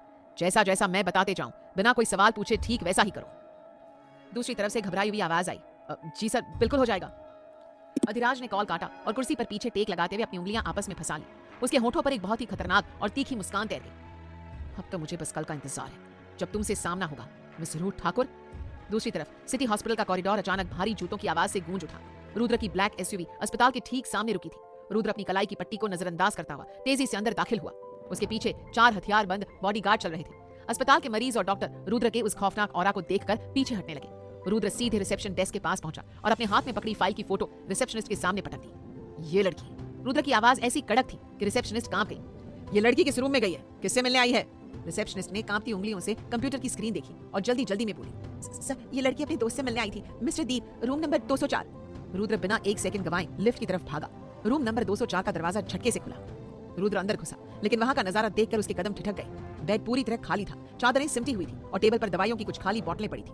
रुद्र ने वहां काम कर रही नर्स से पूछा, यहाँ जो पेशेंट था वो कहाँ है? उसके साथ जो लड़की थी वो कहाँ गई? नर्स ने डरते हुए कहा, सर, वो पेशेंट अब ठीक था, वो अपने दोस्तों के साथ आधे घंटे पहले ही जा चुका है। Damn it! रुद्र ने अपनी जख्मी हाथ से दीवार पर घुसा मारा। रुद्र का दिल डर से कांप रहा था। वो अच्छी तरह जानता था अगर उसने सच का पता नहीं लगाया तो अधिराज का गुस्सा उस बेकसूर लड़की को पूरी तरह तबाह कर देगा। तभी उसका चीफ सिक्योरिटी गार्ड भागता हुआ रूम में आया। सर, हमारे आदमियों ने पूरा हॉस्पिटल छान मारा है, वो लोग जा चुके हैं, अब क्या करना है? क्या कॉलेज में नाकाबंदी बढ़ाएं? रुद्र ने गहरी सांस ली। उसने अपने आदमियों की तरफ देखा और सख्त हिदायत दी, नहीं, कोई भी बेवजह का कदम नहीं उठाएगा। अभी के अभी सब पीछे हटो, जब तक मैं ना कहूं कोई रूह के पास नहीं जाएगा। रुद्र ने रूह की फाइल निकाली और उसमें लिखे एड्रेस पर उंगली टिका दी। मैं खुद इसके घर जा रहा हूँ, मुझे इस लड़की से सीधे बात करनी होगी, इससे पहले कि अधिराज कोई बड़ा कदम उठा ले। वहीं शहर के पॉश एरिया के एक नामी रेस्टोरेंट में माहौल बिल्कुल अलग था। सॉफ्ट म्यूजिक बज रहा था। एक बड़े से टेबल पर दीप, राजवीर, अन्वी और रूह बैठे हुए थे। टेबल पर पेस्ट्री और ड्रिंक्स रखी थी। दीप अब पूरी तरह ठीक लग रहा था और चारों जोर जोर से हंस रहे थे। तभी अन्वी का फोन बजा। उसे स्क्रीन देखी, कॉल पिक की और कुछ सेकंड्स तक सामने वाले की बात सुनती रही। अचानक अन्वी की आंखें बड़ी हो गई। उसने झटके से फोन काटा और कुर्सी से उठकर सीधे रूह के पास भागती हुई आई। रूह, ओह माय गॉड रूह! अन्वी ने रूह के दोनों कंधे पकड़कर हिला दिया। रूह जो अभी पेस्ट्री खा रही थी घबरा कर बोली, क्या हुआ अन्वी, ऐसे क्यों चिल्ला रही है? तेरे लिए बहुत बहुत बहुत बड़ी गुड न्यूज है। अन्वी खुशी से झूमते हुए बोली। दीप और राजवीर भी अपनी अपनी चेयर से आगे झुक गए। दीप ने पूछा, अरे बोल भी, अब क्या हुआ? अन्वी ने गहरी सांस ली और रूह की आंखों में देखते हुए कहा, रूह, अभी अभी कॉलेज के वाइस प्रिंसिपल का फोन आया था, तो सोलो डांस में फर्स्ट प्राइज जीती है। क्या? रूह के चेहरे पर एक पल के लिए यकीन ना करने वाले भाव आए, लेकिन अगले ही पल उसकी आंखें खुशी से चमक उठी। सच में? फिर मैं तो वहां रुकी ही नहीं थी। सुन तो सही। अन्वी ने रूह के दोनों हाथ थाम लिए। बात सिर्फ फर्स्ट प्राइज की नहीं है, आज हमारे कॉलेज में चीफ गेस्ट बनकर कौन आया था पता है? देश का सबसे बड़ा बिजनेसमैन अधिराज सिंघानिया। अन्वी ने तेजी से बोलना जारी रखा। अधिराज सिंघानिया ने खुद स्टेज पर यह अनाउंस किया है कि कॉलेज के टॉप विनर्स को उनकी कंपनी सिंघानिया इंडस्ट्रीज में जॉब ऑफर दी जा रही है और तूने फर्स्ट प्राइज जीता है रूह। तुझे भी ऑफर लेटर मिला है और कल तुझे इंटरव्यू के लिए बुलाया है। ये सुनते ही पूरे टेबल पर सन्नाटा छा गया। जॉब, वो भी इतने बड़ी कंपनी में सिर्फ फर्स्ट प्राइज जीतने पर। रूह के दिमाग में ढेरों सवाल उमड़ पड़े। इतनी बड़ी कंपनी सिर्फ एक डांस जीतने पर जॉब क्यों दे रही है? क्या सच में अधिराज सिंघानिया को मेरा परफॉर्मेंस अच्छा लगा या फिर वजह कुछ और है? रूह के दिमाग में ढेर सारी उलझने थी, लेकिन इस वक्त उसे जॉब की भी जरूरत थी क्योंकि मुंबई एक महंगा शहर था और उसके घर से भेजे गए खर्चे अक्सर कम पड़ जाते थे। वो अभी ये सब सोच रही थी। अगले ही पल दीप और राजवीर ने खुशी से चीखते हुए पूरा रेस्टोरेंट सिर पर उठा लिया। यस रूह, तूने तो कमाल कर दिया यार। दीप ने रूह को गले लगा लिया। रूह का दिल खुशी से जोर जोर से धड़क रहा था। उसकी आंखों में अपने करियर को लेकर सजाए गए सारे सपने तैरने लगे। एक आम परिवार की लड़की के लिए इतने बड़े सिंघानिया ग्रुप में नौकरी मिलना किसी चमत्कार से कम नहीं था। अन्वी ने फोन पर उसे कुछ दिखाते हुए कहा, ये ले, कॉलेज मैनेजमेंट ने कहा है कि कल सुबह ठीक 10 बजे तुझे इंटरव्यू और ज्वाइनिंग फॉर्मेलिटीज के लिए सीधे सिंघानिया टावर्स के 45वें फ्लोर पर पहुंचना है। रूह के चेहरे पर बेपनाह खुशी की लहर दौड़ रही थी। उसे जरा सा भी अंदाजा नहीं था कि जिस सिंघानिया टावर्स के सपने देखकर वो मुस्कुरा रही थी वो कोई किस्मत का चमत्कार नहीं बल्कि अधिराज सिंघानिया का बिछाया हुआ एक खौफनाक जाल था। दूसरी तरफ रुद्र अपनी कार से तेजी से रूह के अपार्टमेंट की तरफ बढ़ रहा था, बेखबर कि कल सुबह रूह सीधे शेर की मांद में कदम रखने जा रही थी। रूह किराए से एक अपार्टमेंट में रहती थी, लेकिन वो इस वक्त घर पर नहीं थी। रात का अंधेरा गहरा चुका था। रूह के घर के बाहर वाली सुनसान गली में रुद्र की ब्लैक एसयूवी खड़ी थी। कार के अंदर बैठा रुद्र लगातार अपनी घड़ी देख रहा था। ये लड़की कब तक आएगी? अचानक डैशबोर्ड पर रखा उसका फोन वाइब्रेट होने लगा। स्क्रीन पर बड़े बड़े अक्षरों में चमक रहा था, अधिराज। रुद्र ने फोन की तरफ देखा, लेकिन उसने कॉल पिक नहीं की। उसका हाथ फोन की तरफ बढ़ा और फिर रुक गया। रुद्र के माथे पर चिंता की लकीरें गहरी हो गई। वो जानता था कि अगर उसने फोन उठाया तो अधिराज का पहला सवाल यही होगा कि क्या रूह ठाकुर पकड़ी गई। रुद्र अपनी जान से प्यारे दोस्त से झूठ नहीं बोलना चाहता था, और ना ही वो अभी अधिराज को सच बताकर रूह की जान खतरे में डालना चाहता था। फोन कट गया, पर अगले ही सेकंड फिर से बजने लगा। लगातार 5वीं बार कॉल आ रही थी। उधर सिंघानिया टावर्स के अपने आलीशान कैबिन में अधिराज बेचैन होकर टहल रहा था। उसके चेहरे पर गुस्से से ज्यादा एक अजीब सी घबराहट थी। अधिराज बार बार अपने फोन को घूर रहा था। ये रुद्र फोन क्यों नहीं उठा रहा? कहीं उसने रूह को ढूंढ तो नहीं लिया? कहीं वो अपने कहे मुताबिक उसे कोई नुकसान तो नहीं पहुंचा रहा? अधिराज ने झटके से अपने कोट का बटन खोला। अधिराज ने एक बार फिर रुद्र का नंबर डायल किया। कार में बैठा रुद्र अब और ज्यादा कॉल इग्नोर नहीं कर सका।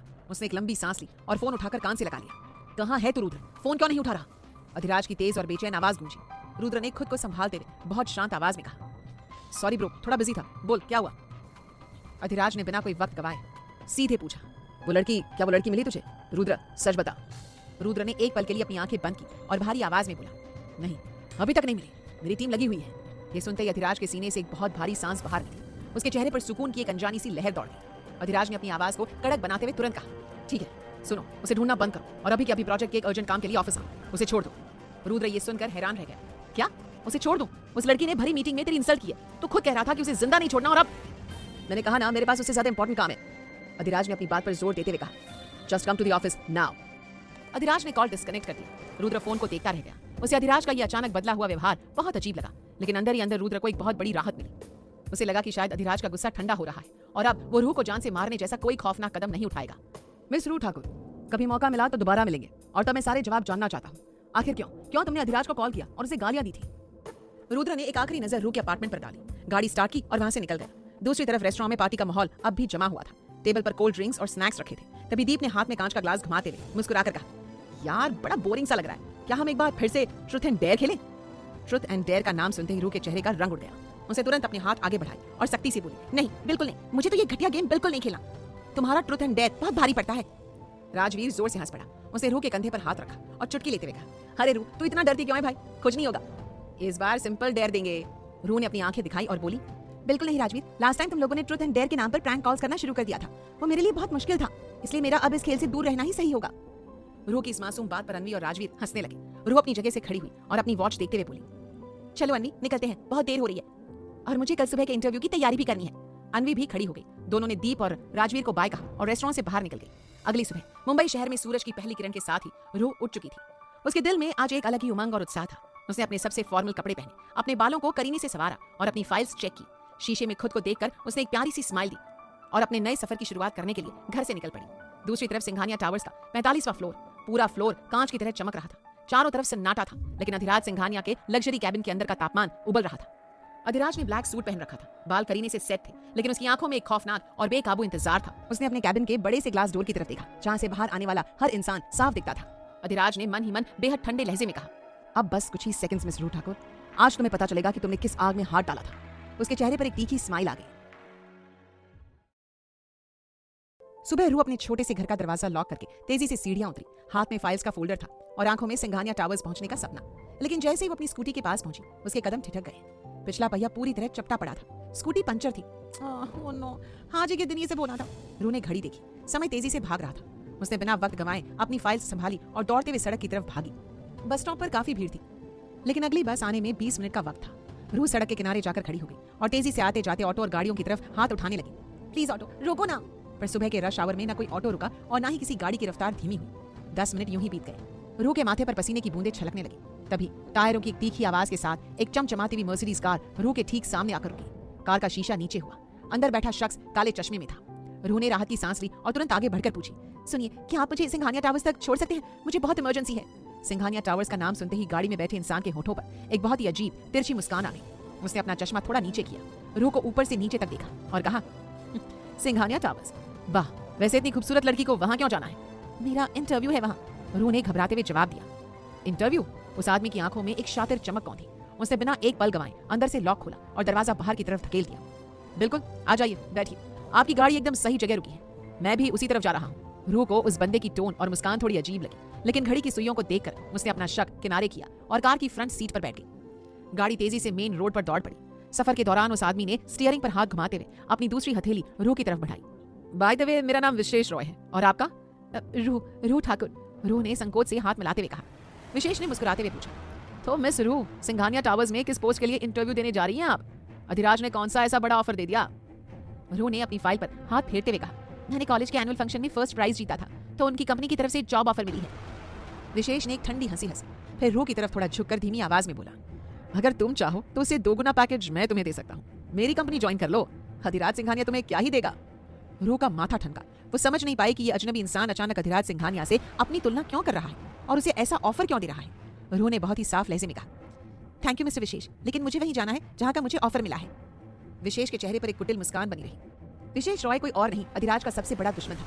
वो अधिराज को नीचे गिराने के लिए कुछ भी कर सकता था, और उसके एम्प्लॉइज को छीनने का काम तो वो काफी वक्त से कर रहा था।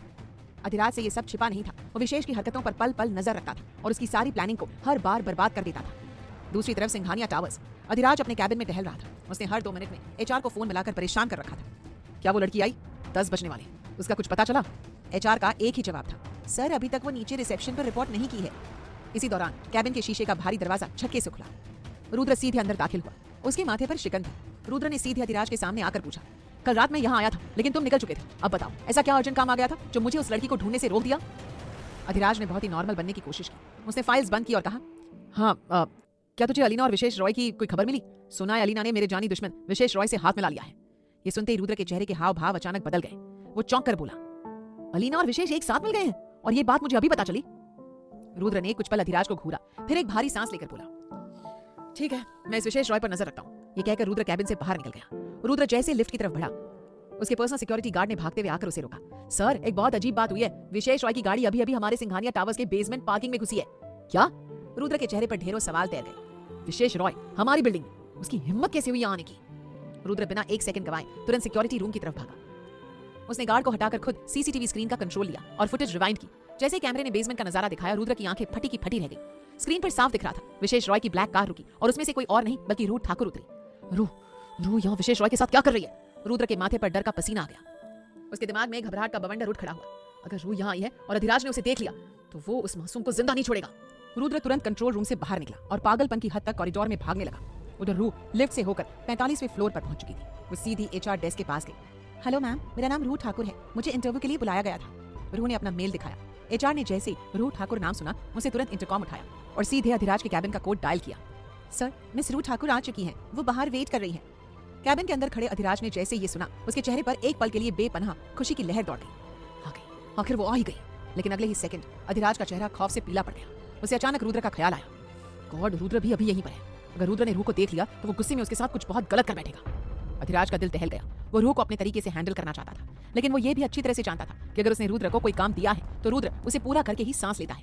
वहीं रुद्र को भी इसी बात का डर था कि अधिराज गुस्से में रूह के साथ कुछ कर ना बैठे, खासकर तब तक जब तक वो सच का पता न लगा ले। अधिराज ने अपने कैबिन का दरवाजा झटके से खोला और बाहर की तरफ पागलों की तरह भाग पड़ा। अब पूरे फ्लोर पर एक अजीब सा अफरा तफरी का माहौल था। एक तरफ से अधिराज भागता हुआ आ रहा था रूह को रुद्र के गुस्से से बचाने के लिए, दूसरी तरफ से रुद्र भागता हुआ आ रहा था रूह को अधिराज के गुस्से से बचाने के लिए। रूह एचआर डेस्क के पास खड़ी अपनी फाइल्स संभाल रही थी कि तभी रूह एक भारी, कड़क और जानलेवा आवाज पूरे कॉरिडोर में गूंज उठी। रूह चौंक कर पीछे मुड़ी। रुद्र उसके सामने खड़ा था और तभी अधिराज वहां पहुंचा। रूह और रुद्र को साथ देखकर उसकी धड़कनें तेज हो गई। अधिराज की आंखें रुद्र पर टिकी थी। रुद्र की नजरें अधिराज पर जमी थी। अधिराज ने खुद को संभाला और भारी आवाज में पुकारा, रुद्र भाई। रुद्र की आवाज भी कांप गई। दोनों भाइयों ने एक दूसरे की तरफ कदम बढ़ाए। रूह ने रुद्र को पहचान लिया था, पर इससे पहले वो कुछ बोल पाती रुद्र तेजी से अधिराज की तरफ बढ़ा। दोनों ही रूह को पीठ दिखाते हुए आगे की तरफ बढ़ गए। रूह अधिराज को नहीं देख पाई थी, पर वो कंफ्यूज थी, आखिर रुद्र इस ऑफिस में क्या कर रहा था। लेकिन तब तक एचआर ने उसे रोक लिया। अरे आप अब तक यहाँ पर हैं, चलिए मैं आपको सर के कैबिन तक ले चलती हूँ। रूह एचआर के साथ आगे बढ़ गई और वहीं थोड़ी दूर आगे जाकर अधिराज ने कड़क आवाज में कहा, मुझे तुमसे एक बहुत जरूरी काम है रुद्र, अभी। हाँ, मुझे भी तुमसे बात करनी थी, रुद्र ने कहा। अधिराज और रुद्र एक दूसरे के सामने खड़े थे। दोनों के चेहरों पर साफ तौर पर घबराहट तैर रही थी। रुद्र ने अधिराज को ऊपर से नीचे देखा। अधिराज की टाई थोड़ी ढीली हो चुकी थी। रुद्र ने हिचकिचाते हुए पूछा, तुम ठीक हो? इतने डरे हुए क्यों लग रहे हो? अधिराज ने तुरंत अपनी नजरें चुराई। उसने कोट का बटन ठीक किया और झूठी हंसी हंसते हुए कहा, डरा हुआ? मैं पागल है क्या रुद्र? पर तू क्यों हाँफ रहा था? तेरे चेहरे का रंग क्यों उड़ा हुआ है? रुद्र ने भी तुरंत बात बनाने की कोशिश की। अपने माथे का पसीना पोंछते हुए बोला, अरे कुछ नहीं, वो लिफ्ट से आने के बजाय मैं सीढ़ियां चढ़कर आ गया था तो बस सांस फूल गई। गर्मी बहुत है आज। दोनों ने एक दूसरे के झूठ को चुपचाप स्वीकार कर लिया। हालांकि दोनों जानते थे कि दाल में कुछ काला है। अधिराज ने बात संभालते हुए पूछा, अच्छा बता, तू मुझे कुछ बताने वाला था ना, क्या हुआ? रुद्र ने तुरंत मुद्दा बदला। हाँ ब्रो, मैं पूछ रहा था, मैंने उस कॉलेज वाली लड़की की डिटेल्स तुम्हें भेजी थी, क्या तुमने उसे पढ़ ली है? अधिराज कुछ पल शांत रहा, फिर उसने बहुत ही आराम से कहा, नहीं रुद्र, अभी मेरा ध्यान उस लड़की पर नहीं है, बल्कि मैं अलीना पर फोकस कर रहा हूँ। वो बहुत आगे बढ़ चुकी है, इसलिए मैं भी तुमसे कहूंगा, उस कॉलेज वाली लड़की को छोड़ो और अलीना पर नजर रखो। रुद्र ने सुकून की सांस ली और खुद में बुदबुदाया, चलो अच्छा है, अब रूह सेफ है। बात खत्म होते ही रुद्र की नजरें खुद ब खुद उस जगह की तरफ मुड़ी जहां कुछ देर पहले रूह खड़ी थी। वहां अब कोई नहीं था। एचआर डेस्क खाली पड़ा था। रुद्र के सीने से एक बहुत बड़ी राहत की सांस निकली। अधिराज ने रुद्र की राहत को देखा और तुरंत कड़क आवाज में कहा, वैसे क्या तूने उस लड़की की डिटेल्स देख ली है? नाम के अलावा और कुछ पता चला? रुद्र एकदम से घबरा उठा, लेकिन उसने अपनी घबराहट छिपा ली और अधिराज से बोला, नहीं, मैं नाम के अलावा और कुछ नहीं जानता। उसकी डिटेल्स मिली थी, पर मैं कुछ करता तुमने पहले ही रोक दिया, इसलिए डिटेल्स देखने की जरूरत नहीं पड़ी। दोनों ही बड़ी सफाई से एक दूसरे से झूठ बोल रहे थे, जिससे वो रूह को एक दूसरे से सेफ रख सके। पर दोनों को ही नहीं पता था कि रूह ऑलरेडी उनकी लाइफ में दस्तक दे चुकी है। अधिराज ने रुद्र के जवाब से सुकून की सांस ली और खुद से बोला, चलो अच्छा है, अब ये केस यहीं बंद। फिर उसने रुद्र से कड़क आवाज में कहा, अब तू यहाँ क्या खड़ा है? जो काम बताया उस पर अभी के अभी लग जा। यहाँ दोबारा तब तक मत आना जब तक मैं खुद न बुलाऊं। निकल अभी। हाँ, मैं जा रहा हूँ, रुद्र ने कहा। उसका दिल अब बिल्कुल हल्का हो चुका था कि रूह सुरक्षित इस बिल्डिंग से बाहर निकल चुकी है। रुद्र बिना पीछे मुड़े तेजी से लिफ्ट की तरफ चला गया। अधिराज ने रुद्र को जाते हुए देखा। जैसे लिफ्ट के दरवाजे बंद हुए, अधिराज के चेहरे के कड़े भाव पिघल गए। उसने एक लंबी सांस ली, अपनी कलाई पर बंधी घड़ी पर वक्त देखा। उसके होठों पर एक बहुत ही गहरी रहस्यमय मुस्कान आ गई। उसने अपने सूट को सेट किया, बंद गले का बटन ठीक किया और बड़े बड़े कदमों से अपने कैबिन की तरफ बढ़ गया। इधर रूह अधिराज के आलीशान कैबिन के शीशे का दरवाजा धकेलकर अंदर चली गई। कैबिन खाली था, चारों तरफ ब्लैक और गोल्ड का इंटीरियर था। रूह चुपचाप सामने रखी लेदर चेयर पर बैठी और अपनी फाइल्स गोद में समेटकर इंतजार करने लगी। कुछ देर बाद अधिराज अंदर आया। उसने रूह की तरफ देखा और फिर बड़े प्यार से बोला, मिस ठाकुर। रूह इसकी आवाज सुनकर उसकी तरफ देखने लगी। अधिराज का चेहरा सामने देखते ही रूह शॉक्ड हो गई। आप तो वही है ना जिन्होंने कल रास्ते में मेरी हेल्प की थी? अधिराज ने मुस्कुराकर कहा, तो आपने मुझे पहचान लिया? तभी रूह को ख्याल आया कि वो इस वक्त इस कंपनी के बॉस के सामने खड़ी है। वो झिझकती हुई आगे आई। ओह, मतलब आप यहाँ के बॉस हैं? अधिराज मुस्कुरा दिया और अपनी चेयर की तरफ बढ़ गया। अधिराज ने उसे देखते हुए कुर्सी की तरफ इशारा किया और कहा, सिट डाउन। रूह सिर हिलाकर बैठ गई और अधिराज ने अपने ड्रॉवर से एक फाइल और कुछ पेपर्स निकालकर उसकी तरफ सरका दिए। रूह अधिराज को देखती हुई फिर उन पेपर्स की तरफ देखने लगी। अधिराज अपनी कुर्सी से उठकर ऑफिस की कांच की दीवार के पास जाता हुआ बोला, तो जैसा कि हमारी कंपनी ने वादा किया है, उसके मुताबिक आप कल की फर्स्ट विनर हो, तो आपको सिंघानिया ग्रुप की तरफ से इस कंपनी में अकाउंटेंट का जॉब दिया जाता है। ये सुनते ही रूह आंखें बड़ी करके खड़ी होती हुई तेज आवाज में बोली, क्या? उसकी तेज आवाज सुनकर अधिराज उसकी तरफ पलटा और अपनी आईब्रो ऊंची करके बोला, क्या हुआ? सर, मैं इतनी बड़ी जिम्मेदारी कैसे? अगर खुद पर भरोसा हो तो इंसान कुछ भी कर सकता है, अधिराज ने कहा। लेकिन सर, मुझे इस काम का कोई एक्सपीरियंस नहीं है, मैं कैसे? मिस रूह, एक बात बताइए। उसकी बात काटते हुए अधिराज कुर्सी पर बैठता हुआ बोला। रूह भी बैठ गई। अधिराज ने आगे कहा, आप अकाउंटेंट की स्टडी ही कर रही हो ना एचपी कॉलेज में? जी सर, मगर आपको ये कैसे पता? मुझे आपका पूरा बायोडेटा दिया गया है। मैं जानता हूँ कि आप एचपी कॉलेज की टॉपर स्टूडेंट हो। आपके ग्रेड्स देखकर ही मैंने इतना बड़ा फैसला लिया है। जब मुझे आप पर भरोसा है तो क्या आपको खुद पर भरोसा नहीं? आपको शक है अपनी स्टडी पर, अपने खुद के ऊपर? ये सुनकर रूह ने सिर ना में हिला दिया। ये देखकर अधिराज मुस्कुराया। उसकी ये मुस्कान देखकर रूह ने आज पहली बार उसे ध्यान से देखा। वो सच में हैंडसम और अट्रैक्टिव था और जब वो मुस्कुराता था तो और भी अच्छा लगता था। लड़कियां यूं ही उस पर फिदा नहीं थी।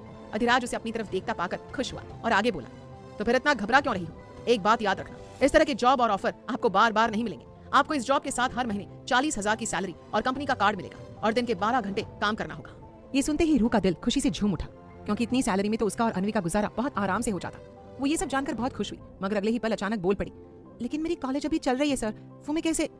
आप ये जॉब चाहती हो तो आपको कॉलेज से ड्रॉप आउट करना होगा। वैसे भी आपके बायोडेटा में बताया गया है कि ये आपका लास्ट ईयर है, तो आप एग्जाम के वक्त एग्जाम देने जा सकती हो। बाकी आपको दिन के 12 घंटे कंपनी में रहना ही होगा। अब आप बता दो, आपको ये ऑफर पसंद है या नहीं? पसंद है तो ये लीजिए पेन और कर दीजिए साइन और जुड़ जाइए सिंघानिया ग्रुप के साथ। ये सुनते ही रूह का चेहरा उतर गया। मतलब उसे कॉलेज छोड़ना होगा, अनवी को अकेला छोड़ना होगा। हालांकि ये उसका लास्ट ईयर ही था, मगर अचानक इस तरह कॉलेज छोड़ने की बात सुनकर रूह थोड़ी उदास हो गई।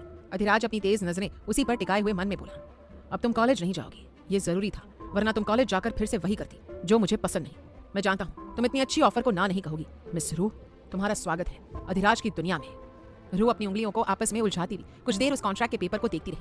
उसे इतना सोचते हुए देख अधिराज का सब्र टूटता जा रहा था। उसे लगने लगा कि कहीं रूह मना न कर दे, जो वो बिल्कुल नहीं चाहता था। इसलिए वो रूह को उसकी सोच से बाहर लाता हुआ जल्दी से साइन करवाने के इरादे से बोला, मिस रूह जल्दी कीजिए, मुझे और भी कई काम है, जल्दी बताइए अपना फैसला। उसकी तेज आवाज सुनकर रूह अपनी सोच से बाहर आती हुई बोली, सर वो मैं। अधिराज को अब बस रूह के फैसले का इंतजार था, मगर उसने रूह के सामने जो शर्त रखी थी, शायद वो शर्त रूह मानने के लिए तैयार नहीं थी, क्योंकि कॉलेज छोड़ने का फैसला यानी अपनी पूरी दुनिया ठुकराने का फैसला था। रूह ने कुछ पल अधिराज को देखा, जिसकी आंखों में हल्का गुस्सा और झुंझलाहट थी। उसे यूं गुस्सा होते देख रूह ने अपना गला साफ किया और आंखें चपकाती हुई बोली, मंजूर है सर, और पेन उठा लिया। ये देखकर अधिराज का दिल खुशी से भर उठा। उसके अंदर मानो खुशी का शोर मच गया, मगर अपनी खुशी को अंदर ही छुपाते हुए वो हल्का सा मुस्कुराकर बोला, गुड डिसीजन। रूह ने मुस्कुराकर अपना साइन कर दिया और पेपर अधिराज की तरफ बढ़ा दिया। अधिराज पेपर को ड्रॉवर में रखकर उठते हुए अपना हाथ आगे बढ़ाता हुआ बोला, कंग्रेट्स, अब आप ऑफिशियली मेरी कंपनी की एम्प्लॉय हो चुकी हो। रूह झिझकती हुई अपना हाथ आगे करके अपनी हथेली अधिराज की हथेली में रख दी। रूह के इस टच से अधिराज का दिल धड़क उठा। उसने रूह के हाथ को हल्के से दबाकर मुस्कुराकर रूह को देखा, तो रूह भी उसकी ये मुस्कुराहट देखकर खुद को मुस्कुराने से रोक न सकी और अधिराज की आंखों में देखकर मुस्कुरा दी। अधिराज मन में बोला, ये मुस्कान, ये खुशी सब अब से अधिराज के लिए होगी, मिस रूह। रूह अपना हाथ वापस लेते हुए थोड़ा कसमसाई तो अधिराज ने उसका हाथ छोड़ दिया। रूह अपना बैग लेकर जाने के लिए तैयार हुई और बोली, शुक्रिया सर, मुझे इतनी बड़ी जिम्मेदारी देने के लिए। मैं पूरे दिल और लगन से ये काम करूंगी। Thank you so much sir. No need miss Thakur. Ruh एक बार फिर मुस्कुरा दी और अधिराज के ऑफिस से निकल गई। अधिराज उसे जाता हुआ देखता रहा और फिर अपनी कुर्सी पर बैठकर ड्रॉवर से रूह के साइन किए पेपर्स को देखकर मुस्कुराया और उन्हें उठाकर शेल्फ की फाइलों के बीच एक जगह खाली करके रख दिया और फिर इंटरकॉम पर अपने असिस्टेंट वंश को बोला, मीटिंग के लिए सबको बुलाओ। उधर रूह वहां से निकलकर अपने फ्लैट की तरफ बढ़ रही थी, तभी उसने देखा उसके फोन पर अनवी और दीप के कई सारे कॉल थे। इतने सारे कॉल, इन्हें अचानक क्या हुआ? रूह ने तुरंत दीप को कॉल बैक किया। दीप ने पहली रिंग जाते ही उसका फोन उठा लिया और जल्दी से बोला, रूह, तुझे कुछ लोग कॉलेज में ढूंढ रहे थे। ये सुनते ही रूह की सांसें जम गई। क्या? लेकिन क्यों? दीप ने उसे बताया, ये तो पता नहीं, लेकिन सुनने में आया है कि उन्होंने तेरी डिटेल्स भी निकलवाई थी। सच सच बता, क्या चल रहा है? रूह ने कुछ सोचते हुए कहा, मुझे क्या पता क्या चल रहा है, कहीं ये उस कॉल की वजह से तो नहीं? फोन की दूसरी तरफ सन्नाटा पसर गया। रूह को डर सताने लगा। उसने झट से पूछा, सच बताना, वो किसका नंबर था? मैं तुझे वो नंबर शेयर कर रहा हूँ, तू उन्हें मैसेज करके माफी मांग लेना और सब सच सच बता देना। दीप ने झट से रूह के फोन पर वो नंबर शेयर किया। रूह भी डरी हुई थी, लेकिन अब उसके पास कोई ऑप्शन नहीं था, इसलिए उसने अपने ही फोन से उस नंबर पर मैसेज भेज दिया। इधर अधिराज अभी भी मीटिंग में था। उसी वक्त उसके फोन पर नोटिफिकेशन आया, लेकिन उसने वो मैसेज इग्नोर कर दिया। इधर जैसे ही रूह अपने फ्लैट में पहुंची, फ्लैट में गुस्से से बैठी अनवी ने रूह के आते ही उस पर तकिया फेंका। रूह हैरानी से खुद को संभालती हुई एक तरफ हुई और अंदर आती हुई बोली, अनवी पागल हो गई है क्या? अनवी उसकी तरफ आती हुई गुस्से से बोली, पहले ये बता, तू बिना बताए इंटरव्यू देने क्यों चली गई? तू सो रही थी, इसलिए तुझे डिस्टर्ब नहीं किया। रूह अपना बैग टेबल पर रखकर उसके पास बैठी, तो अनवी ने आगे पूछा, बता, क्या प्राइज मिला? रूह खुश होते हुए अनवी के हाथ पकड़कर बोली, सिंघानिया ग्रुप में अकाउंटेंट की जॉब मिली है। ओह माय गॉड, क्या सच में? अपनी जगह से उछलती हुई अनवी बोल उठी। रूह मुस्कुराती हुई बोली, अनवी, बिना किसी एक्सपीरियंस के मिस्टर सिंघानिया ने इतनी बड़ी जिम्मेदारी वाली पोस्ट दी, कुछ पल तो यकीन ही नहीं हो रहा था। वाह, क्या बात है, मिस्टर सिंघानिया की इतनी तारीफ। रूह को छेड़ती हुई अनवी बोल पड़ी और आंख मारी, तो रूह ने उसकी पीठ पर एक चपत मारी और गुस्से से बोली, सिंघानिया ग्रुप की ओनर है वो, जिसने कल मेरी हेल्प की थी, और मैं उनकी कोई तारीफ नहीं कर रही। उनकी तारीफ क्यों करूं मैं? बहुत अजीब तरह के इंसान है वो। इतना कहकर रूह गुस्से से उठकर किचन की तरफ गई, तो अनवी ये सुनकर और रूह का बिगड़ा चेहरा देखकर मुस्कुराई और बोली, अरे मेरी जाने मन, गुस्सा ना हो, ये तो बता, तू उन्हें अजीब क्यों कह रही है? रूह अंदर ही अंदर अधिराज के साथ हुई सारी घटनाएं और उसकी वो तेज नजरें याद करके बोली, वो बहुत गुस्सैल इंसान है, ऑर्डर चलाने वाले। अनवी किचन में आती हुई रूह का हाथ पकड़कर बाहर ले आई और बोली, अच्छा चल, उन्हें छोड़, हम आज तेरी जॉब मिलने की खुशी में बाहर घूमने चलते हैं और डिनर भी बाहर कर लेंगे।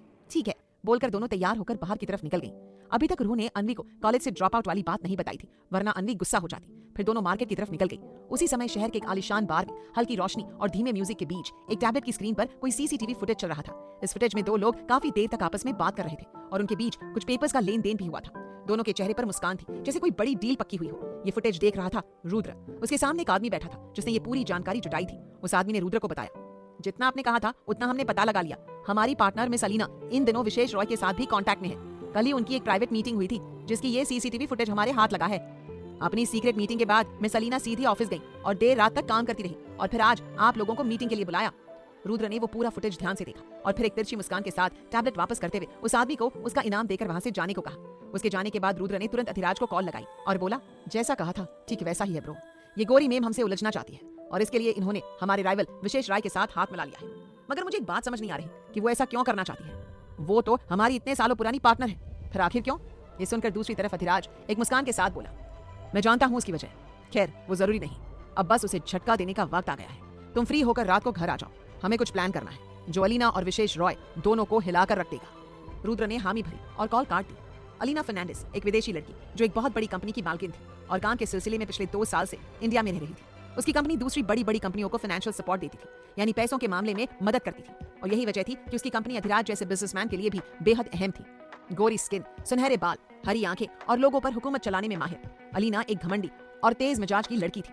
कुछ दिन पहले अधिराज अलीना से उसके फार्म हाउस पर एक डील के सिलसिले में मिला था और उसी मुलाकात में अलीना ने अधिराज को अपनी बर्थडे पार्टी में बुलाया था, यह कहकर कि वो उस पार्टी में ही उनकी डील साइन करना चाहती है। अधिराज को पार्टियां बिल्कुल पसंद नहीं थी, मगर डील की खातिर उसे आधे अधूरे मन से हाँ कहना पड़ा था। मगर असल कहानी इससे कहीं गहरी थी। अधिराज अपने ऑफिस में बैठा अपने मोबाइल को हाथ में घुमाता हुआ एक खतरनाक मुस्कान के साथ मन ही मन बोला, अधिराज सिंघानिया को अपनी मुट्ठी में करने की औकात किसी में नहीं। और तुम चाहती थी कि मैं तुम्हारे हर रूल मानूं और ऊपर से तुम्हारे साथ कॉन्ट्रैक्ट मैरिज भी करूं। No, never miss Alina. शादी तो मैं अपनी पसंद की लड़की से ही करूंगा और तुम मेरी पसंद कभी थी ही नहीं। यही वो राज था जो अधिराज और अलीना की दुश्मनी की असल जड़ थी। दरअसल अलीना चाहती थी कि अधिराज उसके साथ एक कॉन्ट्रैक्ट मैरिज करे, एक ऐसी शादी जो सिर्फ कागजों और फायदे के लिए हो। मगर अधिराज ने उसकी ये बात ठुकरा दी थी और इसी इनकार का गुस्सा अब अलीना अधिराज का बिजनेस बर्बाद करके निकालना चाहती थी। अधिराज आगे बोला, अब इस बात का गुस्सा तुम मेरे बिजनेस को बर्बाद करके निकालना चाहती हो, और वो भी विशेष रॉय के साथ मिलकर। वही विशेष रॉय जो अपने ही बाप को मारकर कंपनी का मालिक बन बैठा। ऐसे इंसान से तुमने हाथ मिला लिया। कोई बात नहीं, इसकी कीमत भी तुम खुद ही चुकाओगी। Just wait and watch. Anvi और रूह इस वक्त क्रिस्टल मॉल में थी और खाना खा रही थी। खाना अब खत्म हो चुका था, इसलिए रूह ने अन्वी को एक बात बताने का मन बना लिया। अन्वी, मुझे एक बात बतानी थी तुझे। हाँ बोला यार। कोल्ड ड्रिंक का सिप लेती हुई अन्वी बोली, वो मुझे इस जॉब के लिए मिस्टर सिंघानिया की एक कंडीशन माननी पड़ी है। कैसी कंडीशन? ड्रिंक पीते पीते रुककर अन्वी आईब्रो ऊंची करके पूछने लगी, मुझे कॉलेज से ड्रॉप आउट करना होगा। क्या? अन्वी एकदम से चिल्ला उठी तो आसपास के सब लोग उसकी तरफ देखने लगे। रूह ने उसका हाथ पकड़कर उसे वापस बिठाया। अन्वी गुस्से से रूह को देखती हुई बोली, ये कैसी शर्त है? तो अपनी स्टडी बंद नहीं करेगी इस जॉब के लिए? तो उन्हें कॉल लगा। मैं अब भी कह देती हूँ कि तू ये जॉब नहीं करेगी। लगा उन्हें कॉल। ये देखकर रूह अन्वी के हाथ पर हाथ रखकर बोली, अन्वी बात तो सुन।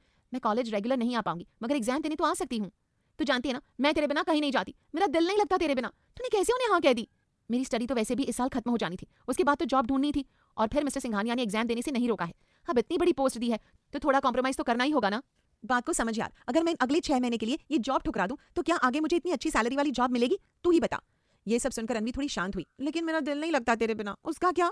ये सुनकर रूह मुस्कुराकर उसके पास आकर उसे गले लगाते हुए बोली, पूरा दिन रात थोड़ी ना बाहर रहूंगी, शाम 7 बजे वापस आ ही जाऊंगी। रूह ये गलत है यार, मैं भी कल तेरे बॉस को आकर मिलूंगी। मैं भी कल तेरे बॉस को आकर बोलूंगी कि मुझे भी तेरे साथ जॉब दे दे ताकि हम दोनों साथ रहे। इसके लिए तुझे अपनी पढ़ाई पूरी करनी होगी। चल अब आइसक्रीम खा। कहकर रूह ने अन्वी के मुंह की तरफ आइसक्रीम बढ़ा दी। अन्वी मुंह फुलाकर उसे देखने लगी तो रूह ने प्यार से उसके मुंह में आइसक्रीम डाल दी। फिर दोनों घर की तरफ वापस आ गई। आकर दोनों फ्रेश होकर सीधी बेड पर जा गिरी और बातें करते करते सो गई। अन्वी के साथ मुंबई की सड़कों पर घूमते हुए रूह अपनी सारी परेशानियां, डर और उलझनें भूल चुकी थी। इस खुशनुमा माहौल में उसे ये तक याद नहीं रहा कि उसने कुछ देर पहले ही किसी को एक अच्छा खासा लंबा चौड़ा माफीनामा भेजा है। दूसरी तरफ अधिराज अपने आलीशान घर में लौट चुका था। डिनर करने के बाद वो फ्रेश होकर सोने के लिए अपने बेडरूम में आया ही था कि तभी उसके फोन की स्क्रीन झिलमिलाई। पहला मैसेज रुद्र का था, ब्रो मुझे वापस लौटने में थोड़ा वक्त लग जाएगा, आप डिनर करके आराम करिए, हम कल बात करते हैं, मैं एक बेहद जरूरी काम में बिजी हूँ। रुद्र का फिक्रमंद मैसेज पढ़कर अधिराज के सख्त चेहरे पर एक हल्की अपनों वाली स्माइल तैर गई। लेकिन जैसे ही उसने स्क्रीन को नीचे स्क्रॉल किया उसकी नजर दूसरे मैसेज पर पड़ी। सामने रूह का नंबर चमक रहा था। अधिराज ने उसका नंबर पहले ही अपने फोन में सेव कर लिया था। रूह का नाम देखते ही अधिराज की धड़कनें थम सी गई। वो इस मैसेज को इग्नोर करने की सोच भी नहीं सकता था। उसने तुरंत चैट बॉक्स खोला और पढ़ना शुरू किया। मैसेज में लिखा था, sir I am so sorry, कुछ दिनों पहले मैंने आपको कॉल करके बहुत खरी खोटी सुनाई थी, पर यकीन मानिए वो सब बस एक गेम का हिस्सा था। मैं ऐसा बिल्कुल नहीं करना चाहती थी, लेकिन दोस्तों के बीच मुझे अपना हिस्सा पूरा करना ही था। मैं जानती हूँ कि मेरी वजह से आपके दिल को बहुत ठेस पहुंची होगी, आप बहुत हर्ट हुए होंगे, पर वो सिर्फ और सिर्फ एक प्रैंक कॉल था।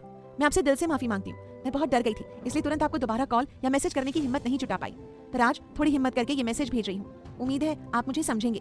मैसेज का एक एक शब्द पढ़ते ही अधिराज की आंखें बंद हो गई। उसके सीने पर जमा गुस्से का पहाड़ एक सेकंड में पिघल गया।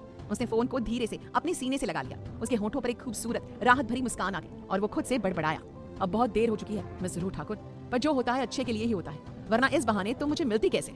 अधिराज के दिल में इस बात की बेपनाह खुशी थी कि उसकी रूह दिल की बुरी नहीं है। वो उतनी ही बेकसूर है जितनी पहली नजर में नजर आई थी। लेकिन उसे इस बात का अफसोस था कि रूह को इस बात की जरा भी भनक नहीं थी कि उसने वो गालियां किसी और को नहीं बल्कि अपने ही बॉस को दी थी, और अभी उसने जिस नंबर पर मैसेज किया था वो उसके ही बॉस का पर्सनल नंबर था। वहीं दूसरी तरफ रुद्र को भी उस खौफनाक कॉल के पीछे का पूरा सच पता चल चुका था।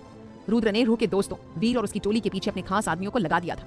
रुद्र के खौफनाक ऑरा और उसके आदमियों को सामने देखते ही वीर डर के मारे कांपने लगा और उसने पूरी सच्चाई उगल दी।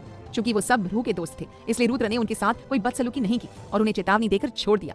रुद्र के दिल को भी एक बहुत बड़ा सुकून मिला था कि जिस लड़की को वो अपना दिल दे बैठा है उसने मजबूरी में और महज एक बचकाने खेल की वजह से अधिराज को कॉल किया था। रुद्र तुरंत अधिराज को फोन करके रूह की बेगुनाही की सच्चाई बता देना चाहता था, लेकिन तभी उसके कदम ठिठक गए। रूह का ईगो बहुत बड़ा है, अगर उन्हें पता चला कि ये सब सिर्फ एक प्रैंक था तो कहीं अपने ईगो में आकर वो रूह के लिए कोई नई मुसीबत ना खड़ी कर दे। रूह की हिफाजत को ध्यान में रखते हुए रुद्र ने उस सच को फिलहाल अपने तक ही सीमित रखने का फैसला किया, ये जाने बिना कि अधिराज तक वो सच पहले ही पहुंच चुका है। उधर उसी वक्त रात के 11 बजे एक लड़की हाथ में टकीला का ग्लास लिए पैर पर पैर चढ़ाए अपनी थाई कट वाली गाउन में वो वीआईपी लाउंज में बैठी हुई थी। मैंने ज्यादा इंतजार तो नहीं करवाया मिस अलीना? पीछे से आवाज आई। वो लड़की वही अलीना थी जो अधिराज के दुश्मन से हाथ मिला चुकी थी। अलीना अपना ग्लास टेबल पर रखती हुई पलटी। पीछे की तरफ विशेष रॉय खड़ा था।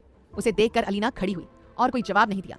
विशेष उसकी नाराजगी पहले ही भांप चुका था। वो अलीना की तरफ आता हुआ उसके हाथ के पास अपना हाथ रखकर बोला, मैं आए, और 1 सेकंड रुका। अलीना ने कोई जवाब नहीं दिया तो विशेष रॉय ने खुद ही आगे बढ़कर अलीना का गोरा हाथ अपने हाथ में लिया और उसे हल्के से चूमकर अलीना की तरफ देखता हुआ बोला, सॉरी, वो क्या है ना, मैं आपके लिए कुछ खास लेने गया था। अलीना अपनी आईब्रो ऊंची करके बोली, और वो क्या है? विशेष ने मुस्कुराकर अलीना को देखा। अलीना उसे सवालिया नजरों से देख रही थी। विशेष रॉय ने पीछे की तरफ हाथ किया तो अलीना की आंखें उधर ही ठहर गई जहां 2 आदमी अपने हाथों में खुले हुए बैग लिए खड़े थे। ये लेने गया था। अलीना उन बैग की चीजें देखकर उनकी तरफ बढ़ी और उसके पास जाते ही अलीना के मुंह से निकला, वाह।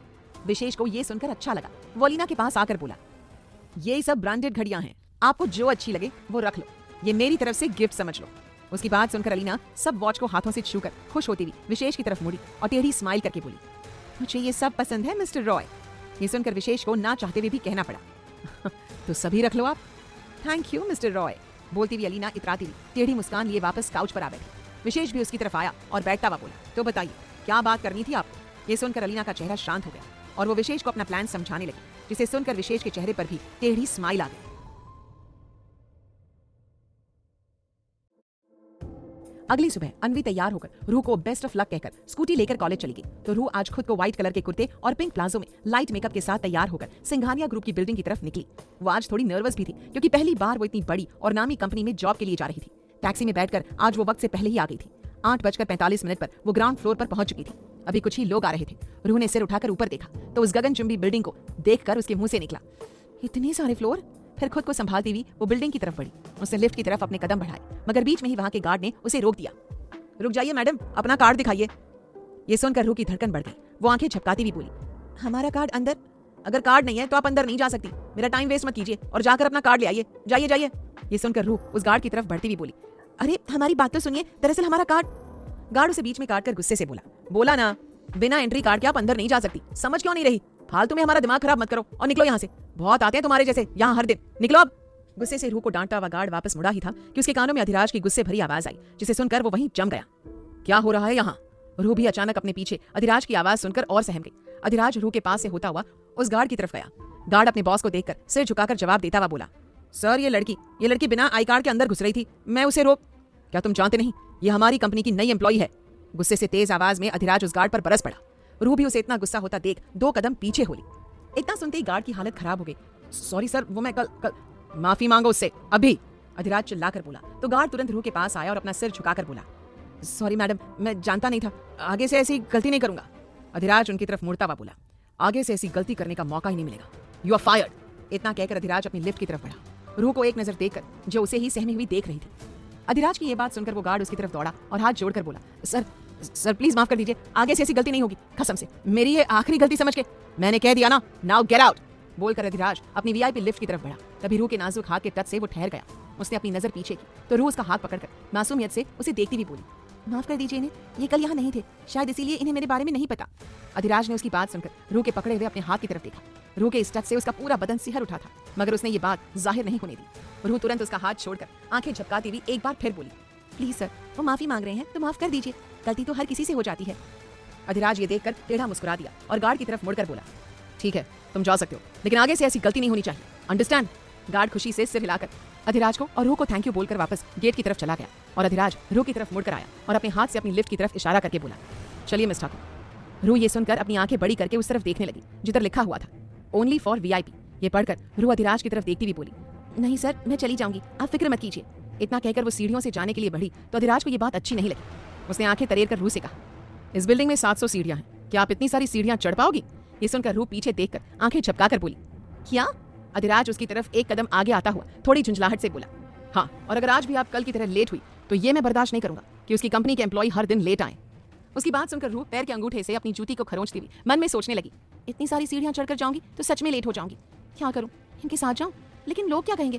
पहले ही दिन इनके साथ, क्या करूं? हे भगवान। उसके मन की उथल पुथल उसके चेहरे पर भी आ रही थी, जिसे अधिराज साफ देख रहा था। वो फिर से बोला, चल रही हो या मैं जाऊं? और अगर 1 मिनट भी लेट हुई तो आज के दिन ही जॉब से नो सर, मैं आ रही हूँ। उसकी बात बीच में काटकर रूह तुरंत उसकी लिफ्ट की तरफ भागी। अधिराज उसे यूं भागकर आता देख मुस्कुराते हुए मन में बोला, ये धमकी अच्छा काम कर रही है, और खुद भी लिफ्ट के अंदर आया।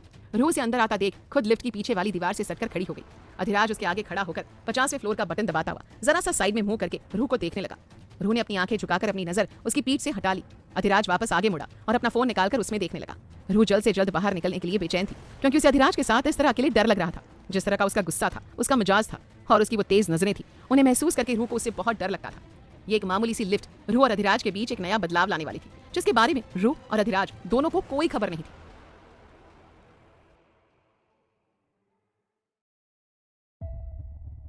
लिफ्ट एक के बाद एक फ्लोर ऊपर की तरफ जा रही थी।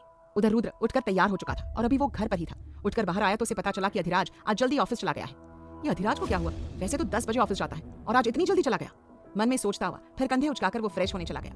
उसे सब पता चल चुका था, लेकिन नहीं पता था तो सिर्फ इतना कि रूह अब अधिराज की कंपनी में काम करती है। फ्रेश होकर उसने नाश्ता किया और फिर तैयार होकर गाड़ी लेकर गेट से बाहर निकला और अधिराज को कॉल लगाई।